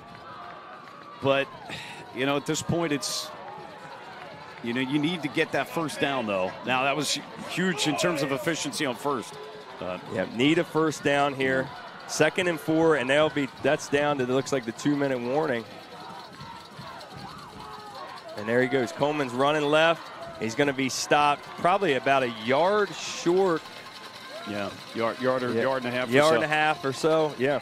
And no surprise here. Again, you want to be safe about it here and keep the clock running. Yeah, keep it running. Minute 35-ish by the time the ball gets snapped, I would say. 3rd down and 2. And obviously, Milford Mill's going to hold. See what happens on this play before they would use a timeout. Yeah, they can't use it right now. That's going to hurt them. Now, either way, with the field position, if Decatur weren't to get the 1st, they could obviously, pooch punt and pin them deep with not a lot of time and 1 timeout. So we'll see. But hopefully it doesn't get to that. All right. Coleman is back in shotgun formation, and Marion Manuel to his left. Snap is high, handed to Manuel. It looks like he's got the 1st down. I thought he did on the initial push. Initial push looks like he got there from the booth. I'm not real sure what the actual spot is going to be. The line judge on this side has him the short. sticks say 4th down. It looks like they do have him slightly short. Can you get a chain call on that one? Or a measurement, excuse me. Yeah, I'm not sure. I know I see Coach Coleman down there. So 59-ish seconds left. Yeah, 59 seconds left. I'm going to see what they're going to do here. Looks like. Now who burned the timeout? We have to see. Or is that a referee's timeout? Yeah, referee's timeout. So it looks like they may come out and measure now. Yeah. I mean, from this angle, we're not that far away. It looks like it might be slightly short. I thought he initially had it. I thought he did have it. I thought he did have it too, but he's going to be measured just short. All right. Oh, what a back and forth. Yeah, what a back and forth. We thank you all so much for tuning in. We'll take this quick break here and thank our bottom half of the scoreboard sponsors, Taylor Bank, Town of Ocean City, Team Productions, TEAM Productions, Bradley Atlantic Insurance, Pit and Pub. We thank you all so much, and they're going to bring out the measuring chains here, Mike, and we're going to see what we got. Talk about an elevated heart rate here. You got coaches coming out almost half the field. It's going to be about a half yard short. Yeah. I thought he was closer to the 35-yard line. I did too. I did too. I don't know if we can get a quick replay or not. There, but we're going to look to see if we can get a quick replay. But I thought that Mari got to the 35-yard line. I'm not sure. I don't know. I might rewatch this game, see how bad I sound later, Mike. No, you've done a great job. Oh, thanks, man. All right, so talk us through it here. Well, you got Coleman back there. He could pooch punt it. I mean, I would think that's what they're going to be doing. You wouldn't want to give him this field position. Yeah, I think that's what they're going to end up doing. Let him read and pooch that ball down. I would maybe think, inside the 5 if he can. I don't think he's going to try to run it up the gut or to the outside. All right. The snaps to Coleman. He's running full speed ahead, and he's got the first down. Mike, what a critical call that was, and they should be able to bleed this thing out, buddy. Yeah. Well, they felt better about running Coleman, and why not? Right up the middle. Hey. 6'5". They had the opportunity. We had a lot of discussion up here, but when you're 6'5", and you're the type of football player that Bryson Coleman is, you're going to give him the opportunity there to put you over the hump for your season. Yeah. Well, I don't blame him for doing that. I don't either. Better them than me. I wouldn't want to walk into that school on Monday having called that and not go down. Yeah. So they're going to kneel this thing out. All right. Wow. And there it is, folks. Stephen Decatur High School is on to the state championship next Friday night at the Naval Academy. Worcester County, Berlin, Maryland, Ocean City, Bishopville, Westo, Newark, Whaleyville, and everywhere in between. Please celebrate this. Man, I tell you, I mentioned earlier, 15 years ago doing my first broadcast to these guys to see where this program's become or where it's gone to. And as you talked about, writing new history and a new chapter. And this is a new chapter. There's still a game to go, but the first appearance of the championship game. And as I mentioned earlier, didn't want to get ahead of myself. I think they match up well against Huntingtown, who beat Walkersville tonight. I think that's a good matchup for them. I really do. Right. Well, we'll lean on you, and you and I will be texting later because you have been all over this state and you have so many connections there. And we can't thank Mike Bradley enough for being in the booth with us. I hope he does it a ton in the future, and we'll make the trip up Friday night. Yeah, no, I'll be there for sure, and I'm very happy to be a part of this, and I appreciate you guys having me and being a part of such a special night here for these Seahawks. And what a job! Yeah, it's all about turning the page. That's what we said. All about turning the page and adding into lore of what Stephen Decatur football has been and what they are now and what they'll be in the future. Yeah. And you want to talk about a game of momentum swings in this one, back and forth. But the turning point clearly was when they put Bolden in at quarterback and they drove down the field and scored that touchdown. And then the defense gets a stop. That's huge. And then obviously the fourth down stop at the end defensively was also huge in another series. But what a back and forth. And you want to talk about coming back from last year, tough loss there at Milford Mill, to get redemption here at home, and for the returning guys, that's a huge thing. It's not easy to get back here, but here they are, and they seized the opportunity, and now they got one more to go. Yeah, absolutely. And hats off to the Milford Mill Millers, man. What a program. Hats off to those guys. You all are a wonderful, wonderful season. Some of their coordinators coming down out of the booth right now, and we got a blacked out screen. I was hoping we could get a little bit of this handshake and this celebration. We're going to stay up here for a couple minutes. Yeah. But now, look, that is an outstanding Milford Mill program, and it's fitting that Decatur got to play him. And I know the running backs coach we just saw here exit the booth, and he said that Milford Mill, respectfully, they were hoping to play Decatur again because of how exciting the game was last year. Right. And that played out again. And, I couldn't be happier for these guys, for the community in this program, and to see Coach Coleman, this staff, the administration, everybody from top on down, because there's a huge commitment here in Worcester County to football and to this program and to the programs, and to see it all pay off for them is big. So I give them huge kudos, and I'm just glad to see them be able to have a chance now to bring home the first state title. Yeah, absolutely. And we'll be excited, and don't know too many specifics just yet. We know it's going to be Friday. Not sure what time kickoff will be. Yeah, last year I think it was about a 5 o'clock start. 5 o'clock. Something like that. If that holds again for this year, I'm not sure, but that was the game last year. Yeah, so we hope everybody can make it up there. There's no guarantee about what. Oh, I think it is. Oh, okay. Yeah. So maybe not. We heard some rumblings Friday.